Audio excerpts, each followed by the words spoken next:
Chapter 313, Yarn of Silence, Part 1-2. Translator, Strivon. Night fell. The darkness of the night sky weaved with the ostentatious lights, kneading silence and restlessness together, revealing the primary colors of the metropolis. The bustling of the city could swallow everything, but it took just a short 30 seconds for noiseless thunder to roll in from a corner of the night, from the wetlands jungle forgotten by the vast majority of people. It was like a chariot of a god, heavily crushing over. The surface of the small marshy lake that neighbored Gia was affected from the flaring flames. Some fish leaped up, breaking through the water's surface, but the fishes trembled in the blink of an eye and smashed back into the water. A woodcock just so happened to tread around the shallow waters near the shore of the lake. All of the feathers of its body suddenly stuck straight up. It staggered as it rushed to move a few steps, and it flapped its wings to fly off. Not even a few seconds had passed when thousands upon thousands of different types of panic-stricken birds noisily flew away from among the trees. And beneath their bodies, foxes, badgers, mice, rabbits, and the rarely seen wolf, deer, and other beasts all began fleeing wildly and chaotically.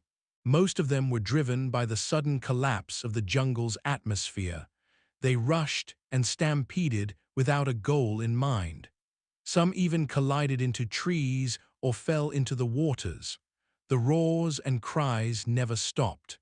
The wetlands jungle instantly became hell. The chaotic collapse rapidly spread. Under this backdrop of chaos, Gia stood to one side of the jungle. Within the banging racket, a muscular figure rammed through 2 stories of windows. He leaped out and performed a roll on the ground. He didn't stop at all as he made a mad dash, charging into the depths of the jungle. Invisible and silent vibrational waves covered the area surrounding Gia by a several hundred-meter radius. The vibration wave blasted across, leaving dead beasts and birds everywhere among the trees. Injuries couldn't be seen on most of them, but their contorted bodies were strikingly terrifying. The sound wave mainly damaged the brain and the chest. It resonated with the inherent frequencies of these body parts, causing the nervous system to go in turmoil. The contortion of inner organs caused ruptures, then death, which came either extremely fast or extremely wretchedly. Tank witnessed this scene with his own eyes. He had always believed himself to be dauntless, but even he felt a chill run down his spine. His legs moved faster as he charged ahead in a straight line. He needed to charge out of this realm of death in the shortest possible time. He uttered a deep howl from his throat while he madly dashed. His inner organs squirmed as his blood and energy gurgled. His many years of cultivating the human body made it so that thunder rang when he roused his blood and energy. This self-formed pattern of sound resisted the deadly sound wave. The powerful pressure of infrasonic waves came out of nowhere. Though his reactions were quick, he was unable to defend himself from most of the first wave. Then he forcefully stimulated his lungs to withstand the resonance. The feeling was absolutely horrible, and he was accumulating internal injuries. Though he had obtained perfect control over his inner organs through cultivation, he was devastatingly unable to control his brain. His thunder could only withstand the infrasonic waves for the time being, so he could only tread into the muddy waters with an ashen face. He could only ram his way through the branches of trees like a dog. His mind was filled with thoughts of fleeing. He didn't dare think of anything else. He suddenly relaxed his body several hundred meters into the depths of the jungle. The invisible sound pressure finally disappeared. Only now did Tank dare to stop his organs from making the sound of thunder. However, he was unable to hold back his blood from rushing upward. It rushed to his throat, and his entire mouth had a bitter taste. He went poo, spitting out bloody foam, and he went to contact Puppeteer through the communications channel. As expected, not a person responded. There was also the mental connection that the mystical snake tongue had established. No information came from there as well. This put Tank in an even worse mood. Then at this exact moment came a different line of communications. Yuan Fei. This fellow was already under house arrest. It wasn't easy for him to make communications. However, Tank wasn't grateful at all. He roared through the line as soon as the connection was made. What the flippity F is going the hell on? Didn't you say this kid didn't really have a backer? Why the hell does he have a directed infrasonic wave weapon? Yuan Fei's voice transmitted over, "Are you drunk? Drunk on your mother's ass?" Tank bit back, having just walked the line between life and death, and having his head messed by the infrasonic waves. He didn't care who he was talking to and just shot his mouth off. "Misses. Yuan, you stupid C*NT. You even cheat your own people. Even if you send your *SS to my doorstep in the future, I won't even give you a single glance. You are indeed drunk." Yuan Fei's voice was still calm. In Xia City, only Yonggu fortifications is set up with an infrasonic wave array. To kill you from several hundred kilometers away means to have the people in the entire city all accompany you in death. Pingjiang District, Acumen College, North Bank Jungle, the animals here are all freaking dead. Just look, I almost became one of them. Tank wanted to roar some more, but his throat choked and he coughed twice. He forcefully pushed down another mouthful of blood that threatened to bubble up. He had no choice but to lower his voice by an octave. But he still spoke, fuming with rage through gritted teeth. "I'll give you some additional information. There's completely no news from the other members of the mobilization team. Puppeteer and Snake Tongue were all alive and kicking a moment ago, energetically torturing the kid to fess up. But in the blink of an eye, who knows how the hell they died? Either the Xia City branch has made their way over, or the kid's depth. I'll emphasize this a few more times for you. It's a directed infrasonic wave weapon. A DIRECTED infrasonic wave weapon. F asterisk, F asterisk asterisk, F asterisk asterisk, F asterisk." Yuan Fei was silent for a moment before saying, "I will inform Secretary-General Gong." Tank roared a few times, and his boiling skull finally calmed a little. He knew that it was pointless to make a fuss. He just said with hate, "There's nothing that can be said with things the way they are now. I will evacuate based on Plan C. You're leaving straight out of the city. Mother of asterisk asterisk asterisk Only the military can use a mass slaughter class infrasonic wave weapon that easily. You don't want me to leave the city. Do you want me to be target practice?" Tank continued to walk forward. He was now a good distance away from gear. An iota of life actually existed here. Beasts and birds flew and ran madly with great noise and disarray.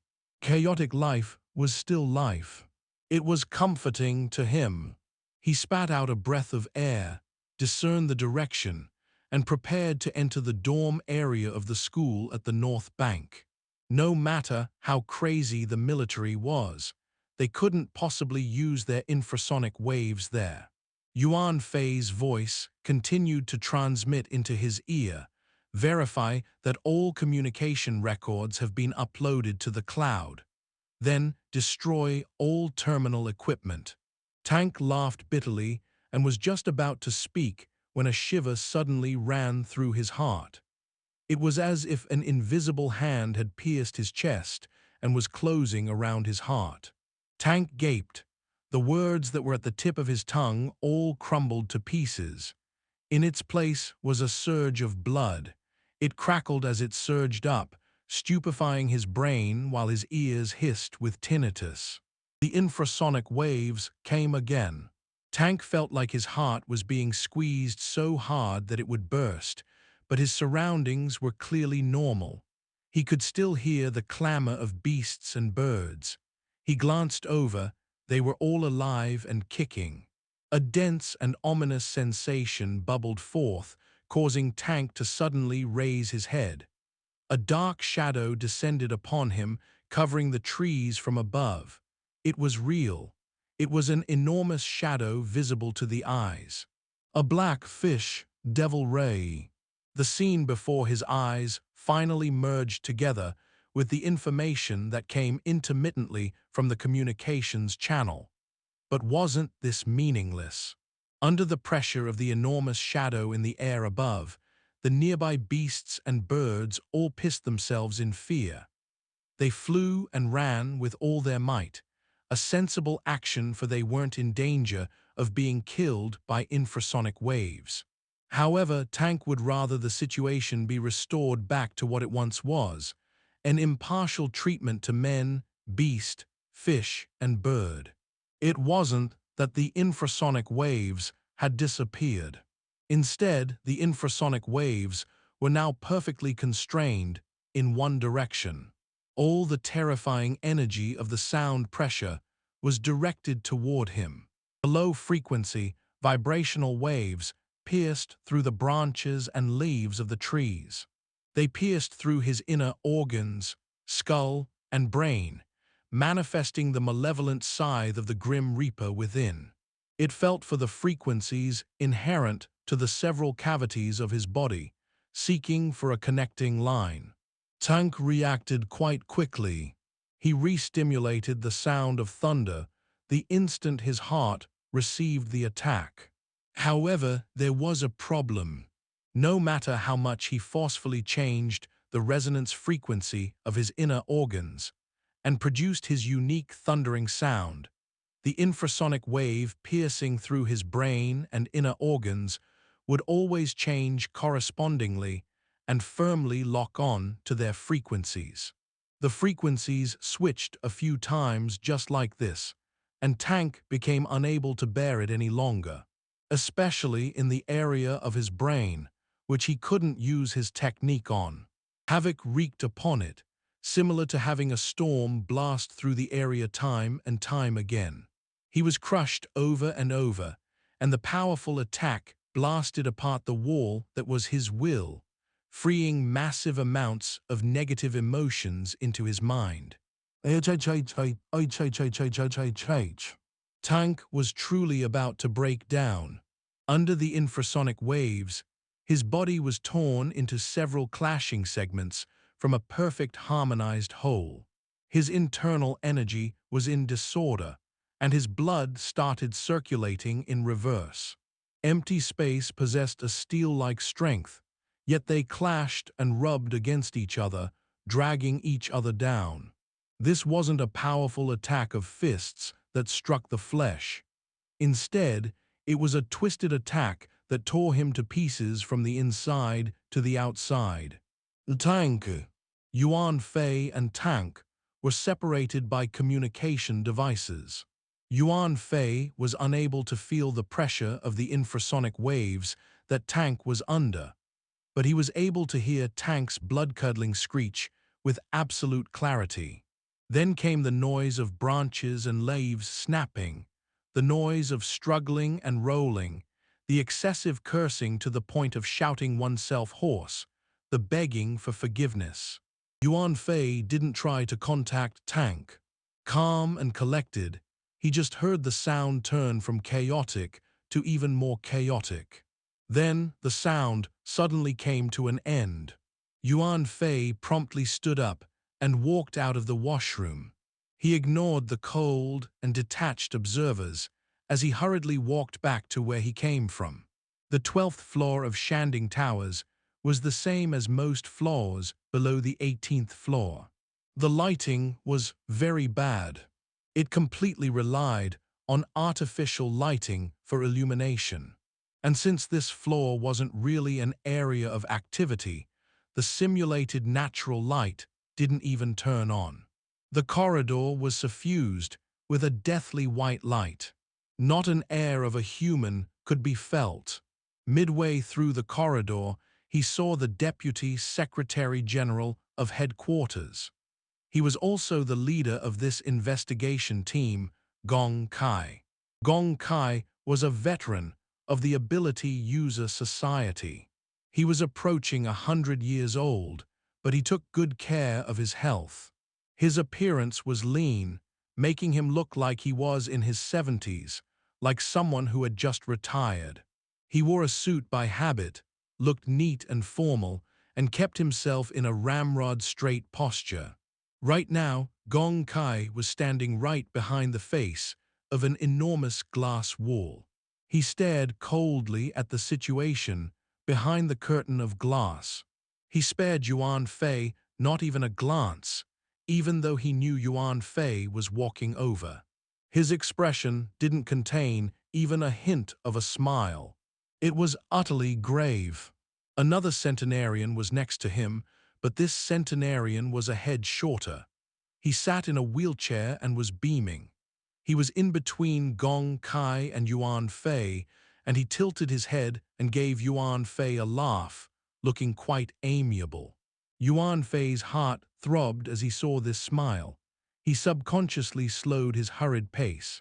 The person in the wheelchair was old Yu, the most veteran ability user of Xia City. He was older than Gong Qi by 3 years, but he looked to be at least 30 years older. He already lost all his hair, and even his eyebrows were thinly spread. Each side only had a few hairs that hung down to his cheeks. He looked a bit comical. Yuan Fei felt it become harder and harder to move forward. He had just barely made his way near, and was mulling over how to report to Gong Qi about the matter with Luo Nan, when he suddenly sensed something. He saw Gong Qi holding his left hand behind his back. Gong Qai's 5 fingers were slowly rubbing against each other, going sissy. Yuan Fei's eyelids shot up, and he lost all thoughts of giving Gong Qi a report. He had followed this Deputy Secretary-General for several years, so he naturally knew this old fellow was in a terrible mood. He wanted to kill somebody. Chapter 314, Yarn of Silence, Part 2-2. Translator, Strivon. Gong Qi was the first of the Ability User Society to step into the realm of extraordinary. He was one of the strongest. As one tiny clue could reveal the general trend, Gong Qi was able to predict the results of the investigation team's operation just from Yuan Fei's walking pace. As for the course of events, whether or not anyone died and how many had died, all these were just minor details. He needed not to be too concerned about them. Gong Qai's 20-year career as Deputy Secretary-General also had him serving as the diplomatic officer of secrets. He experienced many stormy waves in his long career, sculpting him his own set of rules and conduct. This made it so that he merely displayed a cold expression, even though the urge to kill surfaced from within his heart. He just used the micro-movements of his limbs to vent his agitation. He wasn't masking anything. Masking was absolutely meaningless. Next to him was Yu Gang, or Old Man Yu. Though Old Man Yu was unable to climb his way to the ranks of extraordinaries through entire his lifetime, his mind was clear and his eyes were bright. Putting on a phony appearance would just make this old man laugh. Yuan Fei could be considered perceptive. He didn't reveal the situation in broad daylight, so he preserved a bit of face. With how matters developed thus far, Gong Qi was disinclined to spend more words with Yu Gang. His rubbing fingers squeezed, then separated, before he knocked against the glass wall in front of him. I more or less understand the legal matter with Quantum Corporation now. The structure of the girl's body and soul is quite peculiar. Back in the day, Walter Deva expounded upon the crossmorphosis of body and soul. There are many similarities between it and her. It's very interesting, which is why I took her away. She's here to recover, that's what she believes, but won't being sent to your hands result in a person's destruction? Old man Yu, at his age, really did as he pleased.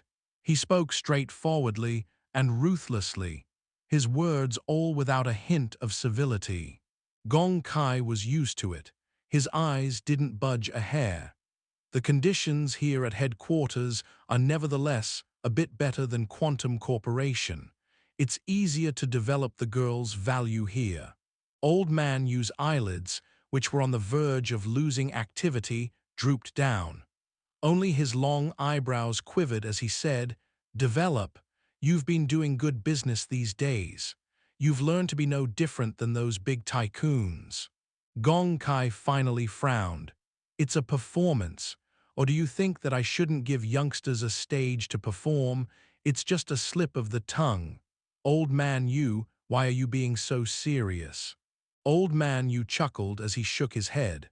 "A slip of the tongue? It looks like you, Secretary Gong, have finally grown rotten with age. You should yield your position to the younger folk. In my opinion, little Yuan is not bad. He has good eyes, and he's highly capable. Why the hell was I pulled inside this competition between two old fools?" Yuan Fei's face twitched, but soon he donned a smile. He conveyed a bow toward Old Man Yu. "Old Man Yu's made quite a joke. The society still needs Secretary-General Gong. Old Man Yu, with you at the helm guarding us, thousands upon thousands of ability users are sheltered." Old Man Yu laughed. "I provided shelter 50 years ago, and 50 years later I still provide shelter. I can't even build a shed now, plus it's boring. What are your thoughts?" Yuan Fei immediately sealed his mouth. He wouldn't utter a sound no matter what. "I understand the Xia City branch's attitude now. I'll head back first." Gong Qi no longer put himself in a bind with Yu Gang. He cast a glance with his cold face at the glass wall. Inside, there was a girl in quiet, deep sleep.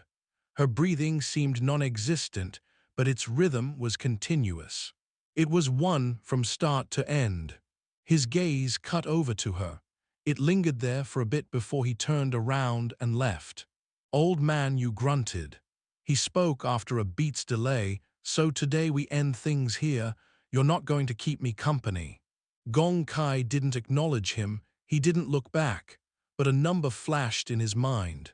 0.2%. Quantum Corporation's quoted price always came at quite the opportune time. The incident investigation team had just left headquarters, and the quotation had landed on the desks of several big shots and various secretaries-general through reliable channels. 2 divided by 1,000 was a small number, but 8 trillion credits was already invested into this project. This super project would likely have several times that amount of money injected into it in the future. Any small changes would be amplified to astronomical numbers. What was more, the results that the project was heading toward was more valuable than these numbers of money, which was only significant in the normal world. From a realistic perspective, headquarters' focus should be inclined toward realistic interests. They should use all their energy in fighting for complete rights to the girl, to have her completely for themselves. This was what they should be doing. But then they looked at the news that came from the Order of Justice, and Weng's decisive actions that night clearly involved extremely important information. It was the ultimate secret that headquarters always sought to obtain. The two matters stacked together. Which one was lighter? Which one was heavier? How should they distribute their energy and resources? Headquarters had quite a headache going on. Looking at things now, Apocalypse Laboratory really did have good foresight in arranging the importance of research and excavation. But when things get down to the nitty-gritty, who wouldn't want to have their cake and eat it too? Gong Qi returned to his temporary dwelling. He sat on a couch and pondered in silence. Yuan Fei cautiously approached him. He wanted to raise some words, but Gong Qi wasn't willing to spend too much time with him. He said, "Leave behind the records of the operation. Why don't you go?" Yuan Fei let out a breath of relief. Luckily, he had seized the moment to tidy up the information. He wasn't caught unprepared. He bowed and left the room. Gong Qi skimmed through the records. Even with only a preliminary combing through the information, he found that there weren't many things of value inside. Headquarters had temporarily destroyed the function of the psychic wave network, and accordingly, the Xia City branch interfered with headquarters' communication line. It wasn't easy to ensure internal communications with the mobilization team. The uploading of the corresponding data worked with a bit of a delay. Currently, Gong Qi could only see the beginning portion where Puppeteer had captured a hostage as a bargaining chip, and the latter portion with Tank's intermittent words. The most crucial period of time was a complete blank. However, he could also see that the situation had taken an abrupt turn, collapsing in a short period of time. From Gong Qi's perspective, disregarding Black Beetle, Puppeteer, Tank, and especially Snake Tongue all had power. Their shrewdness was acceptable as well. How could they have been wiped clean in just a few minutes? It didn't quite seem that the Xia City branch's reinforcements had arrived, at least from what he could tell with Tank's shouts just before death. It wasn't likely for the Xia City branch to be this absolute. It seemed to truly be like Tank said. The military had made a move and used a directed infrasonic wave weapon. But although this thing was perhaps very effective against Puppeteer and Tank, it wouldn't be worth a damn against Snake Tongue's soul body. And as far as he knew, Snake Tongue was still alive and well. Something strange was going on.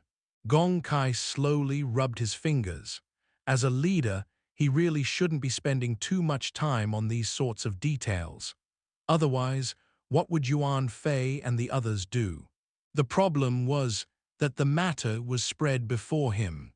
This was a race against time with the order of justice. If they missed an opportunity, he would be held responsible for it.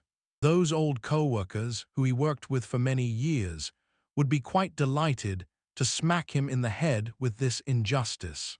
One less person meant an extra mouthful of rice for the rest. This was the plain and simple truth. The strength of the fingers rubbing increased a bit. Sissy sounds could be heard.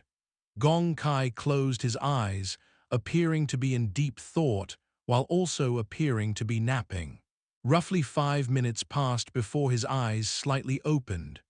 A telepathic thought, like smoke, merged into the void, thrown into the depths of the mental plane. Right before the end, 2 channels of telepathy suddenly cut across space. One channel was tight, like a heavenly net. The other channel was tyrannical like a high cliff, a towering peak. The heavenly net just blocked and sealed all telepathy, while the cliff pressed down with its towering might to faintly touch upon Gong Qi's consciousness, intentionally or otherwise. Gong Qi snorted, his face turning a bit dark, but this didn't continue for long. He soon reverted back to his expressionless state. Today he had been constantly enduring, calculating, and pondering. Whatever spoken reasons there were, they were all false. Ultimately, he was the one under subjection. Liang Chen was a homebody who wholeheartedly focused on research, but that Lady Wu was quite ambitious, and her mind was far more unpredictable. These two extraordinaries converging together had allowed Xia City to become an independent area.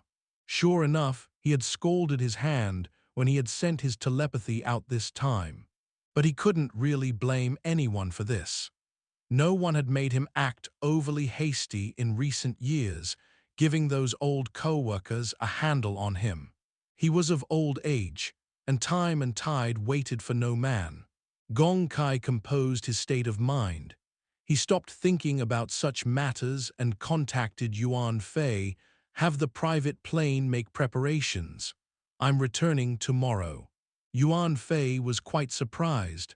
Secretary-General Gong Qi didn't say anything else and simply ended the call.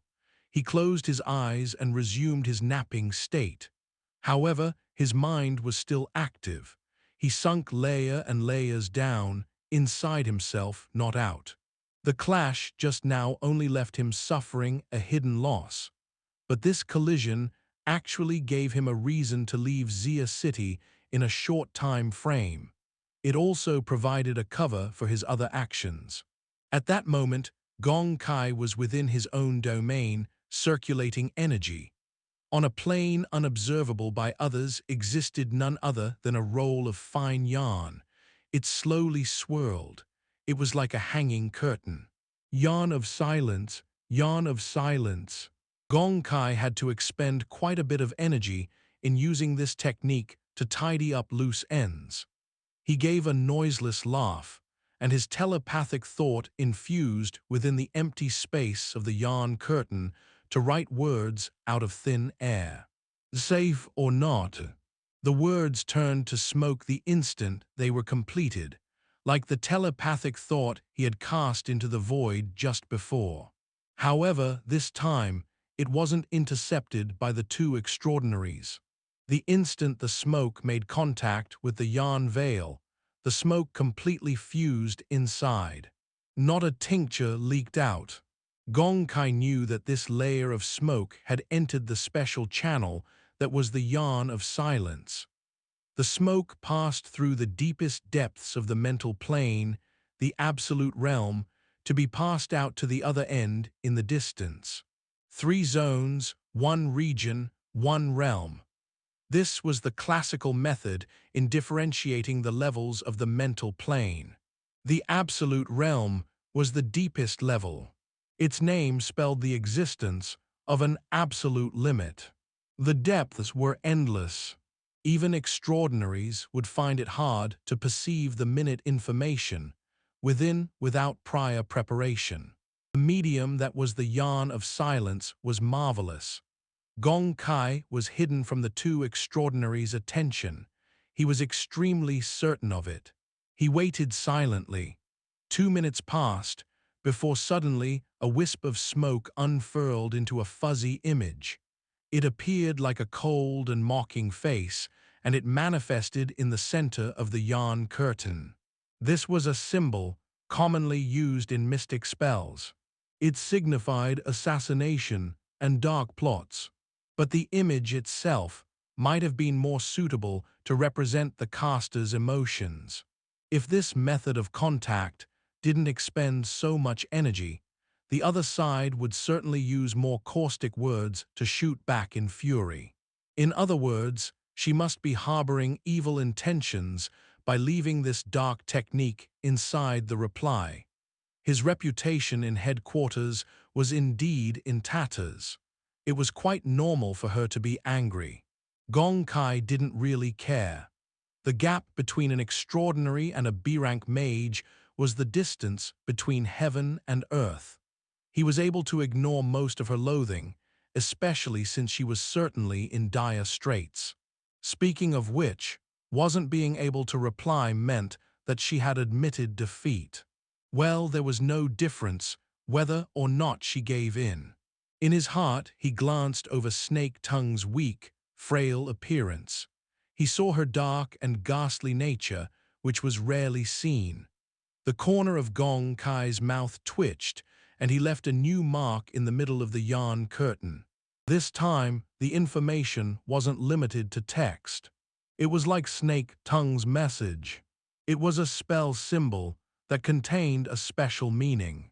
Even though he simplified it to the peak, the structure comprised many layers that intertwined. It took him 20 turns to transform it into smoke, bit by bit, and send it through the Yuan of silence. He thought for a while in the end, before sending out a comforting remark. "Go play dead for 10 days, I'll give you new life." Gong Qi saw that the last bit of smoke didn't go into the Yuan curtain, and he sneered in his mind. Then he had this marvelous object disperse, and he truly went to nap. Chapter 315, Remember, Part 1-2. Translator, Strivon. "This is dead tiring," Papercut gasped. Papercut was running madly the whole way as he entered the wetlands jungle. His chubby body appeared more sluggish and heavy. This damnable Acumen College completely prohibited the operation of flying cars. He had to forcefully charge into the system in order to directly put out the fire, but he was being chased by the school's security. Nothing went easy for him since his journey began. Originally, he rushed to Ocean Sky Cloud City to provide support. He had already entered an elevator when he received news that Luo Nan rode the ray to fly to Acumen College. He could only turn around and chase after them. He finally made it to the North Bank jungle, but in the end, the red alert that pressed him all this time drastically fell to a normal alert level. This represented the end of the emergency state. Right now, he came over just to do some cleanup work. Well, if there was some cleanup work to be done, it seemed to be very difficult. Papercut openly grinned when he entered the woods. This place was truly like a friar. The birds and beasts were fleeing in chaos. Feces and urine flowed everywhere.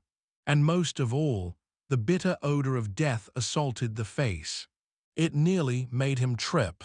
He couldn't really see too clearly in the dark, but from what he could manage to see, the corpses of birds and beasts would likely make some nearby ecological research institutes cry to death. But all of this couldn't compare to what was above the trees in the air. It flew, circling around. It was a blue, gigantic, flying ray. It was stupefying. Mutant devil rays. Papercut knew of this thing. He even specifically ran to see it when he first heard that it had been moved to the crystal pillar of Ocean Sky Cloud City. But no one told him that this thing could be used as a firefighting helicopter. His neck was tilted high. He watched and his eyes ached. "Watch ahead, you're going to hit a tree." A cold voice sounded in his ear, scaring Papercut into a jolt. Luckily, he was able to quickly identify whose voice it was. The red jacket was very eye-catching in the darkness. "You're here, Red Fox. I was here 5 minutes before you." Papercut sighed depressingly. "You caught the tail while I went on a wild goose chase for nothing. Is there anything left I can help you with?" "Help, yeah man, firefighting. But do you have the same lung capacity as that ray?" You're saying." Red Fox's face couldn't be seen too clearly within the darkness, but the hint of teasing was obvious. It followed his usual style. As for those people from the investigation team, the buffoons all died on the spot, just short of becoming scattered ash and smoke. If we do go over there now, what can we do besides shout, "Long live your majesty"? Oh right, the Emperor as a commoner show is having a rerun on Ziawei Channel 3. Have you seen it? Papercut finally realized that his newly made friend had some emotional problems. Before the matter at Frost River Reality, the two were merely acquaintances. But they repeatedly shared the same stances during that operation. Whether their stances were correct or not, they grew familiar with each other because of them. They even went out drinking afterward, and a friendship was truly established.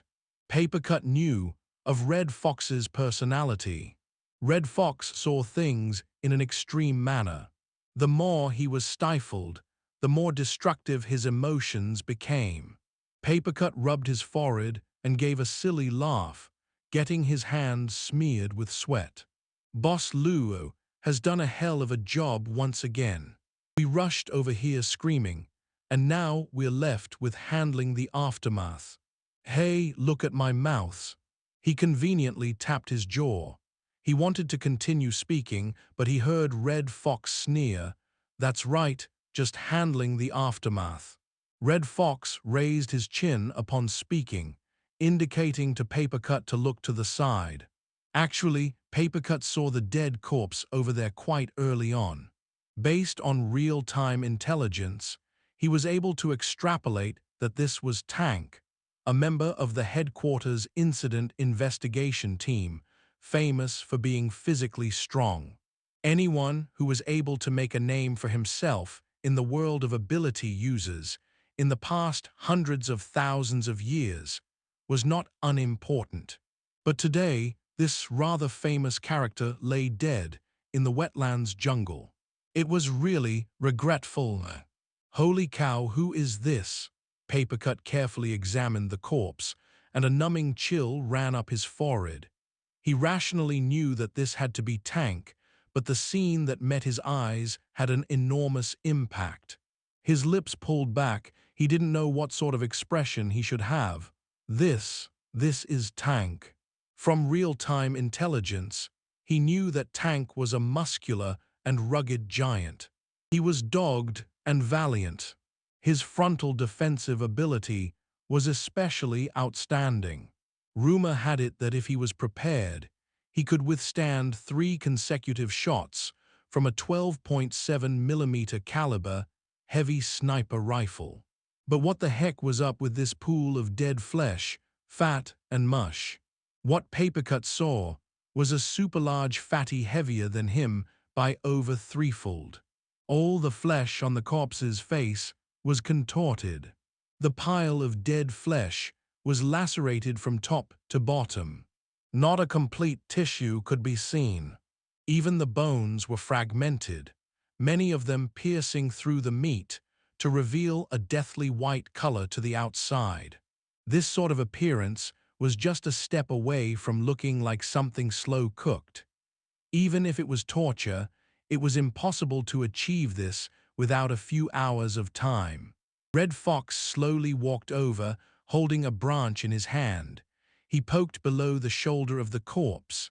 Here, I struck a blow on him back in the wilderness when I was fleeing from Hu City. Papercut looked over with amazement. Red Fox gave no reaction toward Papercut's gaze.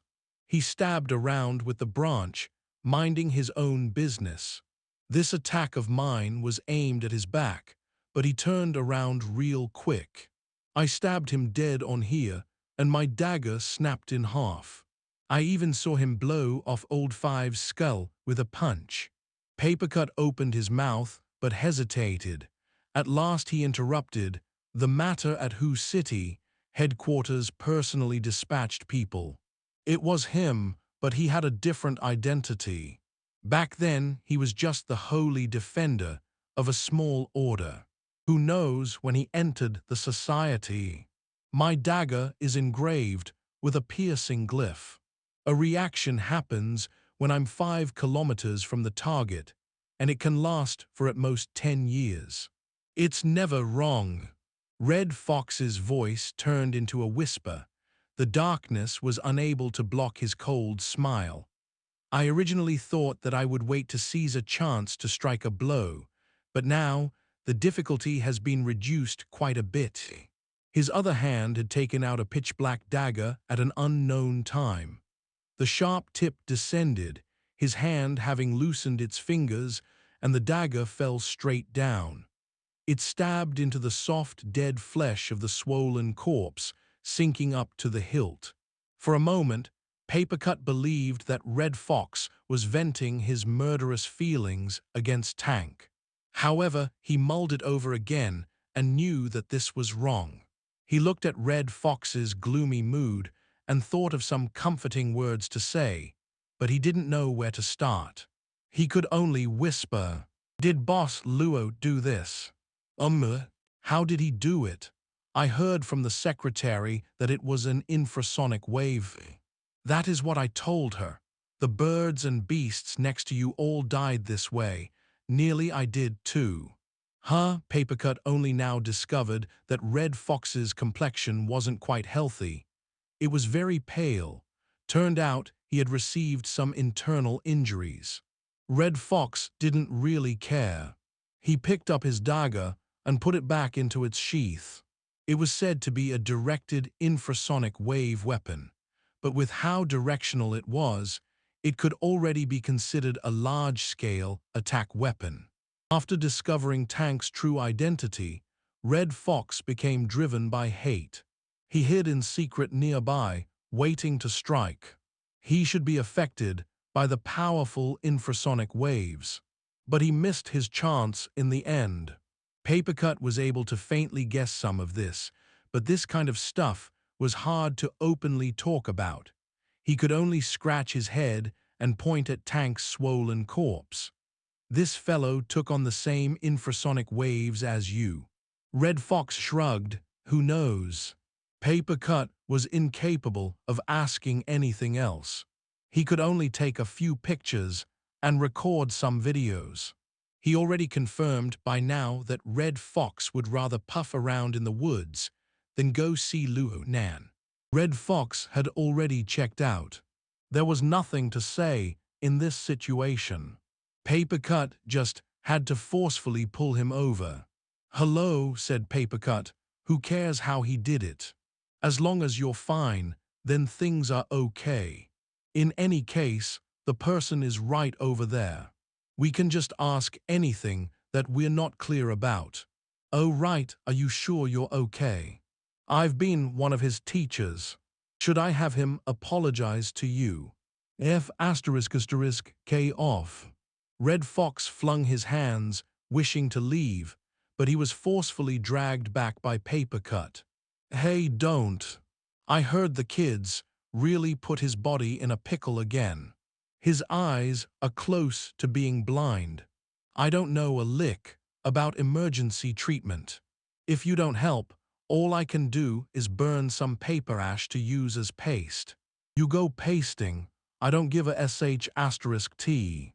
Come on, come on. Oh, that devil ray doesn't eat people right.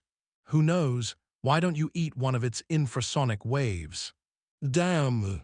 The two pulled at each other, but in the end, they still headed in the direction of gear. The devil ray in the sky didn't eat them by the time they entered gear. It also didn't send out any infrasonic waves. It completely turned a blind eye to them. It just continued to suck in water from the small lake next to gear, and it blew water like a cannon to smash into the fire upstairs. It was described as a water cannon, but it truly shot out artillery shells made out of water. Through specific usage of its oral cavity and cheeks, the devil ray took large quantities of the lake water and condensed it into an extremely strong giant ball of water. The balls of water came smashing in through the gaps in the windows at great speed and accuracy for a top-notch firefighting effect. Papercut both clicked his tongue in wonder and gained a headache at the same time. This fellow is quite elite. Isn't it too high profile? If its picture gets taken, the internet will explode. Red Fox didn't talk as he took the first steps into gear. Currently, the various floors were a complete mess due to the back-and-forth clash between fire and water. The place looked utterly dismal. Red Fox and Papercut encountered a few multifunction robots along the way. They seemed to possess firefighting capabilities, but they had all been smashed into pieces. This was clearly Tank's work. But the executor of all this had left this world in a state 10 times worse than these robots. "Nanster, where are you?" Papercut called out a few times with no response. Things were utterly strange. He grew worried. It couldn't be that another situation had occurred right. He's underground. Red Fox unexpectedly took the lead. He brought Papercut through the fire passage without the slightest hesitation. Papercut trailed off, then coughed and said, "The structure here is very unique. I heard his mother designed and built it. A pity what happened to her." Papercut abruptly changed his speech halfway through, hiding it in the end. It was very clear. Red Fox must have tailed Luo Nan after Tank was killed, and after he confirmed Luo Nan's whereabouts, he returned back to the jungle. From the night at Frost River Reality, Papercut was able to tell that Red Fox held Luo Nan in high regard, or perhaps he was a bit jealous, after their misunderstanding had been resolved. In any case, there existed some sort of admiration and envy in there. Perhaps he was thinking, if Hu City had been Xia City. Unfortunately, this was just a big if. Red Fox and Papercut walked to the central control room, seeing the same scene of ruin along the way. When Tank was committing destruction, the first thing he destroyed was the central administration system. How thorough and careless. Papercut looked with a sigh. He had taught Luo Nan in this room a few times before. Back when he chatted with Luo Nan and listened to him talk, a very strict security system was in place. But Luo Nan didn't really like it. After he took control of Gia, he shut off this system. The remaining privilege control methods were simply like tissue against Tank, a professional in unscrupulous destruction. They had no effect. Red Fox was thinking of something else. Where is he? He had been quietly tailing Luo Nan recently. He saw Luo Nan stay in the central control room. Luo Nan was using his wristband to reinstate system operations. Red Fox stayed for a time before he felt assured enough to leave. But at that moment, the central control room was completely empty. Luo Nan had disappeared, and Snake Tongue, who was shackled by Luo Nan, disappeared as well. Chapter 316, Remember, Part 2-2. Translator, Strivon. Papercut's gaze spun around in the central control room. Nanster's not here. He made to go into the room as he spoke, but Red Fox stood in his way. Wait, Red Fox wore a cold and clear expression. He moved without a sound, bringing not even a wisp of a breeze, as he entered the central control room. His nose would tremble from time to time, distinguishing the scents inside the room. He even went to examine the elevator and other entrances or exits. The odor of blood upon Luo Nan's body hung quite heavy due to his damaged eyes. Red Fox was able to distinguish the whereabouts of the odor thanks to his nose, which he had strictly trained. However, after turning in a circle inside and outside, Red Fox's expression grew uglier and uglier. He was incapable of understanding the information revealed by the scent. There are no traces of him going outside. What? There's no residue of scent in the elevator or safety doors. He didn't leave through those. Papercut blinked his eyes as he looked back in the direction they came from. Scents don't clearly show directions. Last time Nanster came in from here, did he not go back out the same way? I'm able to distinguish the direction. Red Fox didn't raise his head. He walked toward the control console. This should be the core for the entire building, but today it turned into a massive garbage heap. It had been completely destroyed by Tank. Red Fox tried to reconstruct the original scene. He sized up the piece of scrap that was the control console, and he quickly discovered an anomaly. An enormous amount of electricity had surged through a certain area of the garbage heap. Since the control console was destroyed, the electrical resistance had become extremely large, causing scorch marks. But there weren't any electrical wires or the like in the area. While Red Fox pondered this, Papercut muttered, disappearing into thin air, "It doesn't seem like something like that happened." He controlled paper men to bounce and skip outside the building as he spoke, extending his sensory range. He confirmed that the Devil Ray was still very obediently acting as a firefighting helicopter. There was no change with it whatsoever. "Should we contact the Secretary?" Red Fox's expression turned even worse, but he didn't refuse. Papercut had just lifted his wrist when he heard an electronic beep in his ear. The corresponding telepathic thought had a destination, and soon a kaleidoscope of information docked with his consciousness. He felt the lively sensation instantly. After a great deal of effort and trouble, the psychic wave network was finally rebooted successfully. Papercut was long since accustomed to having the Hexeria by his side, having been in Zia City for these years. He easily entered the lively psychic wave network, and his mind relaxed on the spot. He felt it was a curious coincidence, so he searched his friend's list in the first instant. Shockingly, he saw that Luo Nan was online. His avatar, the tetrahedron, was very eye-catching. "Hey Nanster, where are you?" Papercut called out. Red Fox suddenly turned around to look at Papercut.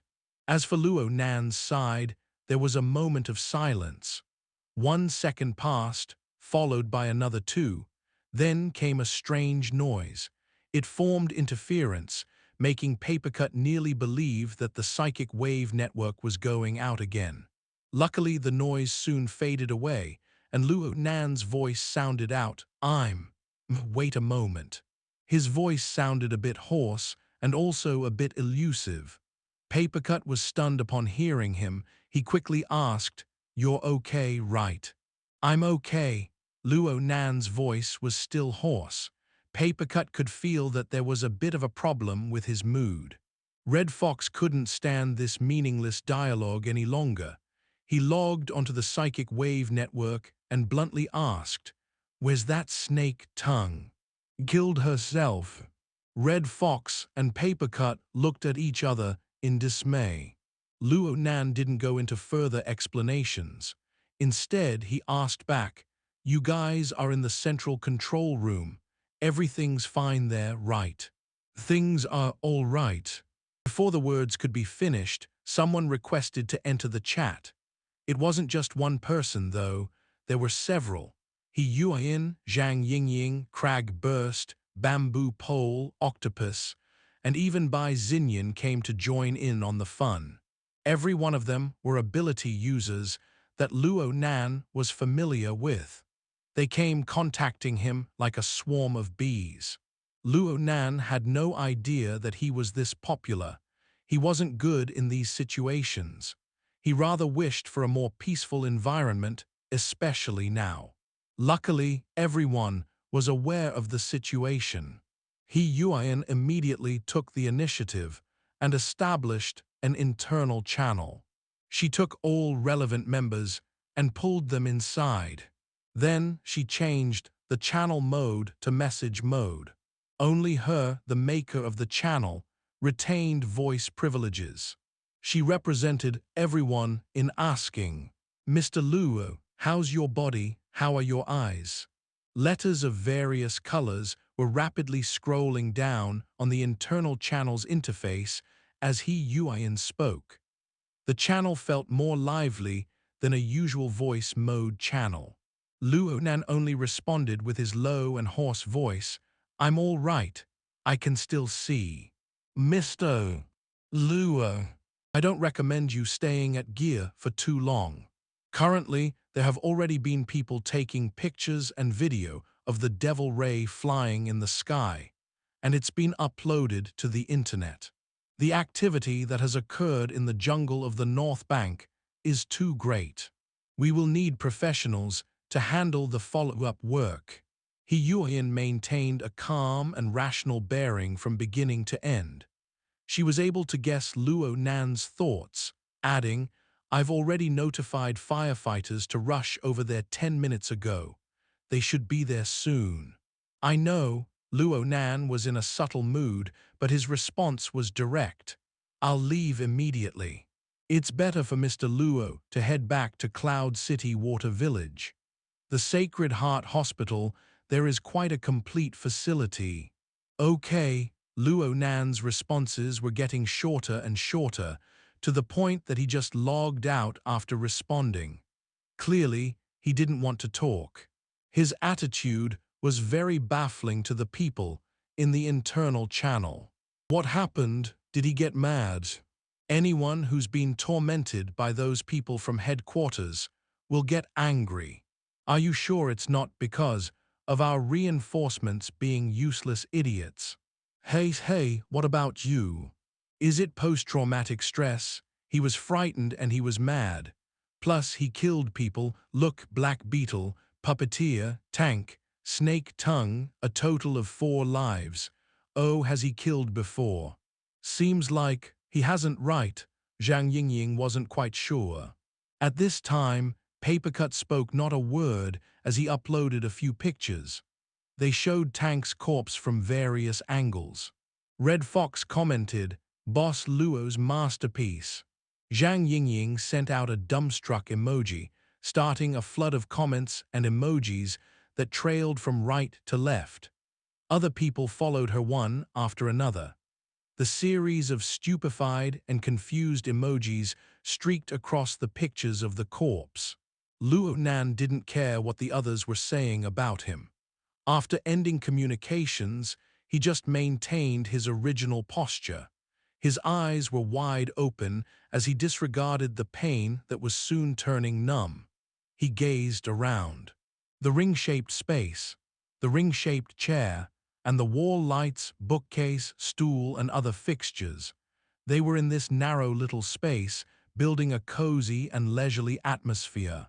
This was none other than the small tree-hole cabin above the withered tree sandbar. Luo Nan looked idly at the furnishings in the room, and he also looked at his 2 hands. He suddenly stood up several seconds later, leaning against the slightly damp tree wall. He staggered up the stone steps to reach the upper floor of the tree house. He stood in front of the viewing window, and the scroll-like window opened from 2 sides. The darkness inside rapidly converged with the darkness outside, trying to drown out all of existence.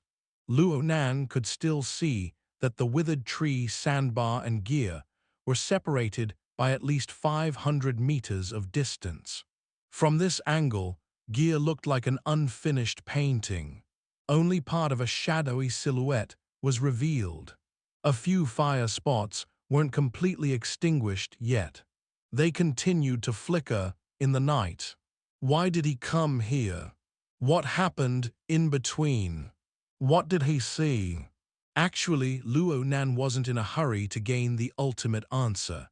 He wanted more time to take everything he just experienced and pour it out and talk. He wanted to talk about everything, missing nothing big nor small, no matter how much time it would take. But his circumstances were bound in stone. There was no one he could talk to about everything. He could only silently gaze at gear and look at the tower without a sound within the river of time. He could only watch it reveal its simplest and most negligible aspect to the people of this world. At this time, a real firefighting helicopter rumbled through the sky from far away. On the psychic wave network, Yueyin knew that Luo Nan had logged off, but she still messaged him a reminder. She wanted him to meet up with Red Fox and Papercut as soon as possible, hide the Devil Ray to the greatest extent, and meet at Cloud City Water Village. Luo Nan didn't respond. His gaze still rested on gear. His thoughts seemed clear and bright, yet they were not.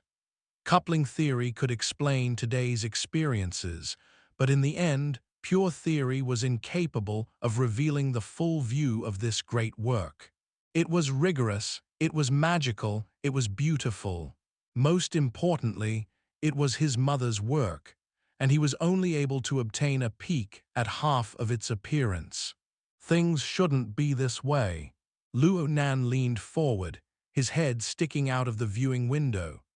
The night breeze bound with ashes, and the acrid smell of the jungle assaulted his nostrils. It was clearly cold, but a scalding stimulation pierced into his brain. An emotion and an impulse, they were difficult to suppress. Luo Nan's pair of hands tightly held the lower trim of the viewing window. With a thought, the devil ray, which was fetching water above the small lake not so far away, immediately gave up its work. Its wing-like fins just flapped once, and its enormous body appeared above the submerged sandbar to be near the edge of the withered tree. Go! Luo Nan made a low shout of energy as he leaped out of the viewing window and fell onto the edge of the devil ray's fin. The long wing-like fin easily coiled, causing Luo Nan's body to slide to the flat back of the giant ray. The viewing window closed without a sound, restoring the appearance to what the withered tree should look like. Luo Nan strove to stand up, but his legs were still weak, and he nearly fell. Luckily, the devil ray's strong body timely gave him some elastic support. Luo Nan didn't wait to fully gain balance. He just staggered ahead until he reached the head of the devil ray. He grabbed the pair of head fins that had flipped up. Only then did he sigh and whisper, "Fly then, find the best angle." The devil ray made a low cry, and the screaming air broke a few branches on the shriveled tree. Its enormous body headed up, and it reached an altitude of several hundred meters in the blink of an eye. Luo Nan's unusual activity attracted the attention of others at last. Papercut's yell seemed to come over from within the jungle, and there were people yelling from his hexia and his wristband. People were calling his attention. Luo Nan didn't respond whatsoever. He just looked toward the sky. The school was located in the Pingjiang district, an educational function area specifically allocated by Xia City. Even if there was the landmark that was the Cloud City Water Village skyscraper towering into the clouds, it was located in an area with the lowest building heights. The distribution of air traffic layers was relatively sparse. He looked up. His field of view was actually quite wide, and today's night sky was decent. 3 to 5 stars were impatiently piercing through the light pollution of the city with their radiance. They appeared at the corners of the sky. But as the devil ray flew upward, as the frigid winds assaulted his face, there was a different scene within Luo Nan's mind, before Luo Nan's eyes, and within Luo Nan's ears. It was the gushing of the ice crystals of clouds.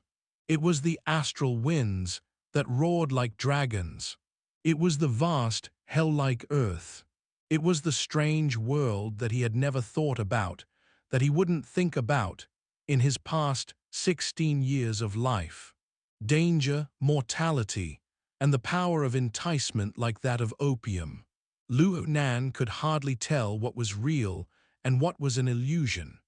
Then, the devil ray's vertical body returned horizontal as it began to hover in circles in the sky. At that moment, Luo Nan was already over 1,000 kilometers in altitude. He looked down from up high, but he saw heaven and earth spin, the river snake, as well as the background drawn by the light pollution of the city mixing with the darkness of the void. They formed an oppressive and dirty image that freely entered Luo Nan's vision. Millions and millions of living beings came and went within. Perhaps they were apathetic, or perhaps they were wanton. These were the temperatures sprinkled among life. Luo Nan never really understood this city. Even now, Xia City was merely the background for the existence of his life. He paid attention to merely what was beneath this background, a tiny little point. Gia. From Luo Nan's perspective, Only this place was pure and clear. No matter how chaotic the elements of the background, as long as they approach this place, tangible and intangible orders, tangible and intangible gears would entwine between heaven and earth. They would mesh and revolve around that marvelous and pivotal point in slow operation. Rigorous, magical, beautiful, real. Luo Nan stared at this soul-shaking scene in stupefaction. It was likely that only he knew just how gorgeous this setting was, and his self-consciousness followed in its operation to form a portion of an incorporeal yet grand order.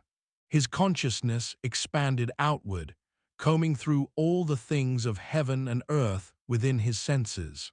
So he knew that within the area of several dozen kilometers, practically all the high-definition cameras of skyscrapers had spun over to face him. There were also high-altitude warships and even orbital satellites several hundred kilometers high. They all locked on his position in the night sky, coldly staring at him. Then there were the mental senses. They came like silk threads from various mental planes. They turned to envelop him, and they didn't come from just one or two people. He didn't know how many there were, and he didn't know how many different methods were used, but they paid attention to this side of heaven and earth. They paid attention to each and every one of his movements. However, the hundred of millions of inhabitants in Xia City, the billions of living beings in the world, were they worth a dime? Understanding was order, not knowing was disorder. The information of disorder was like an illusion. It dissolved like ice within the glowing mist of this enormous metropolis. That figure, that name, that soul, they surged within Luo Nan's mind as pride with no place to go. The people of the world need to be told about her wondrous ideas, her grand accomplishment. Thousands upon thousands of words need to be written in an endless script of characters. Some of the words within will contain several meanings, and these can go thousands of miles. The boundless world, who can say everything about it, who can understand everything about it? Is it possible that the person who can do all this is my insane grandfather in the sanitarium? In the end, I'm the only one left. Mother, right now, there's only me. There's only me. The Devil Ray could feel Luo Nan's emotions. It suddenly dove down from an altitude of a kilometer high. Its enormous body seemed to be connected and pulled by a long and incorporeal string of order, turning the Devil Ray to a strange and spectacular giant kite. The kite revolved around the center, rapidly spiraling. The screaming gale scalded Luo Nan's eyes. His vision distorted, and there was only that revolving gear, the turning of time, dazzling his eyes like billowing water. It was like the center of the world, the source of order. All the things of heaven and earth converged within it to dock with his mind, to couple. Boom! The boundless star river, the billions of stars. They surged in the storm of his emotions. They shook faintly, the billions of starlight akin to water drops, as they transformed from a river into an ocean in the blink of an eye. Luo Nan's surging soul strength overloaded the external neuron, overflowing it in an instant. It was like an enormous river bursting through a dike, and the water came gushing down. It was this gush of water that heaved up the large and small gears of unequal sizes. It was like a giant wave had smacked an amphibious vehicle, and the vehicle was searching for a chance to rotate in sync. Energy rubbed away, and lightning burst forth. They wove into each other and became dense. In the blink of an eye, the energy and lightning became incalculable. It just exploded Luo Nan's blood and energy into a surge. It was a heated pain, something that couldn't be understood. Luo Nan could only be propelled by his churning emotions into a throat-splitting roar. There weren't any worries. There weren't any thoughts. There were only those pure-to-the-limit emotions, and they mixed with the lightning to slam explosively on the mental plane. Mother! The desolate sound of thunder crushed across the void. Chapter 317, Cracked Ice, Part 1-2. Translator, Strivon. The devil ray, bound in the whistling winds, streaked across the sky to arrive above the viewing platform. It slightly tilted its flat body, and it passed through the structural frame. Its momentum was eliminated with wave-like ripples as it hovered above the pool. Then it slowly descended. Luo Nan's legs didn't move, but the devil ray stimulated the flesh of its back on its own to send Luo Nan down like a conveyor belt. He just staggered a bit when he slid off the wing-like fins. Zhu Lei had been waiting to the side, and he stepped forward to support Luo Nan in a timely manner. He was just wearing a thin t-shirt, and his body was covered in sweat. He only let out a breath of relief when he was able to hold firmly onto Luo Nan's arm. But a different sort of energy rushed through his head. "Nanster, have you gone crazy?" Near the end of his speech, his voice suddenly dropped an octave. "Your eyes." "It's nothing." Luo Nan motioned to the devil ray to submerge into the heavenly ocean lake and enter the central crystal pillar. He was dripping with water from the splash made by the devil ray when he broke free from Zhu Lei's grasp, and he walked to a drier area to the side of the pool. Luo Nan's eyes were still burning and in pain from when he had dropped to the ground, but after blinking his eyes a few times and feeling the autumn breeze blow over, he soon felt quite refreshed. His eyes were like lubricated ball bearings, taking the moisture in layer by layer. In the middle, there came some prickly and itchy sensations, but most of it was alleviated quickly. Unexpectedly, his eye sockets, eyebrows, forehead, and face all felt immersed in coolness. It was rather soothing. Luo Nan believed that it wasn't a big deal. The lightning in between the coupling of the two gears both lacerated, but also repaired the coupling like glue. Right now, he couldn't control the coupling too accurately, perhaps due to the damage from the prior wave of lightning and various lacerations. But the following wave of lightning produced a welding effect. It came in a reversal, and perhaps because his luck was good, the coupling subsequently exploded open. But since it was coupling, it was natural for information to intercommunicate and synchronize. It was highly probable that the transformation was a good one, and as time passed, Luo Nan felt it become more and more obvious. This was merely Luo Nan's own thoughts. Zhu Lei got a different feeling as he looked at Luo Nan's eyes. Zhu Lei felt like he was looking at the eyes of a cold-blooded beast. Although Luo Nan's eyes weren't long and narrow, the densely woven cracks that spiraled within them made those eyes look like glass balls that could shatter at any moment. Zhu Lei subconsciously shuddered when he witnessed this scene, and he immediately reached out to grab Luo Nan in order to take him to the hospital and get him examined. But the energy that flared within Luo Nan made Zhu Lei's eyelids twitch twice. Zhu Lei composed his mind, and he followed the reaction of the energy. He saw once more the fractured cracks, which were like deep cracks in ice. It looked desolate at first glance, but there lay a dense cold aura seeped within. The glow would occasionally pulsate, like flaring lightning rending the night sky. It was dazzling. When faced with this pair of aberrant eyes, Zhu Lei didn't know what to say for a time, and he subconsciously handed over the notebook in his hand. This was Luo Nan's loose-leaf notebook. It had been thrown upon the platform when Luo Nan had jumped on the devil ray's back. Zhu Lei had picked it up and was returning it to its rightful owner. Luo Nan held the leather cover and laughed. It was hard to hide his weariness. Zhu Lei's tone eased a bit. You should still go get yourself checked up. Okay, Luo Nan knew that this was something he couldn't avoid, and he agreed to it quite crisply. His gaze turned, and he saw a girl, with Zhu Lei's clothes draped over her, sitting atop a bench besides the pool. Luo Nan was quite baffled. Senior Sister Tian is still here. Tianxi heard Luo Nan say her name. She slightly bit her lower lip and raised her head.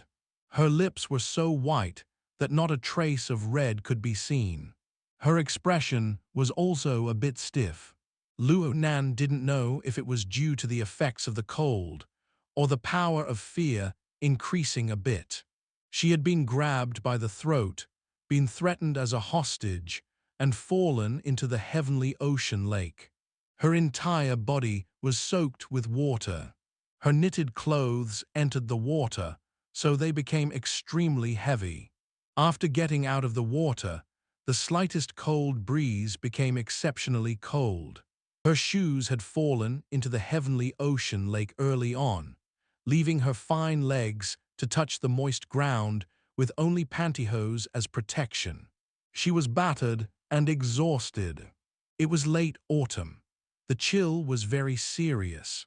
Though Zhu Lei had kindly given her his gym clothes to warm her body, it was still hard for her not to hug her legs and shiver from the cold. Zhu Lei whispered, "The fright she took was probably too vicious. She probably has some post-traumatic stress. She's been staying here, not moving at all, no matter how much I try persuading her." Luo Nan furrowed his brows upon hearing this. He didn't know how to handle this for a time. His gaze deviated a bit, and he saw that the viewing platform had clearly been cleared of all people. Black beetles and puppeteers' corpses were gone.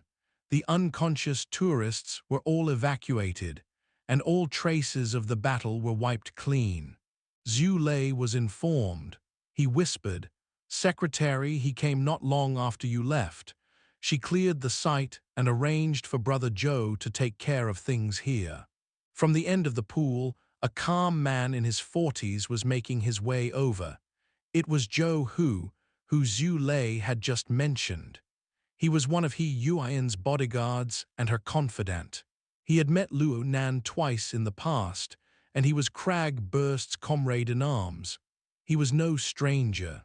"Brother Zhou," Luo Nan placed the matter with Tianxi to the side as he made a courteous greeting. Zhou Hu's words and actions were steady and fitting from start to finish.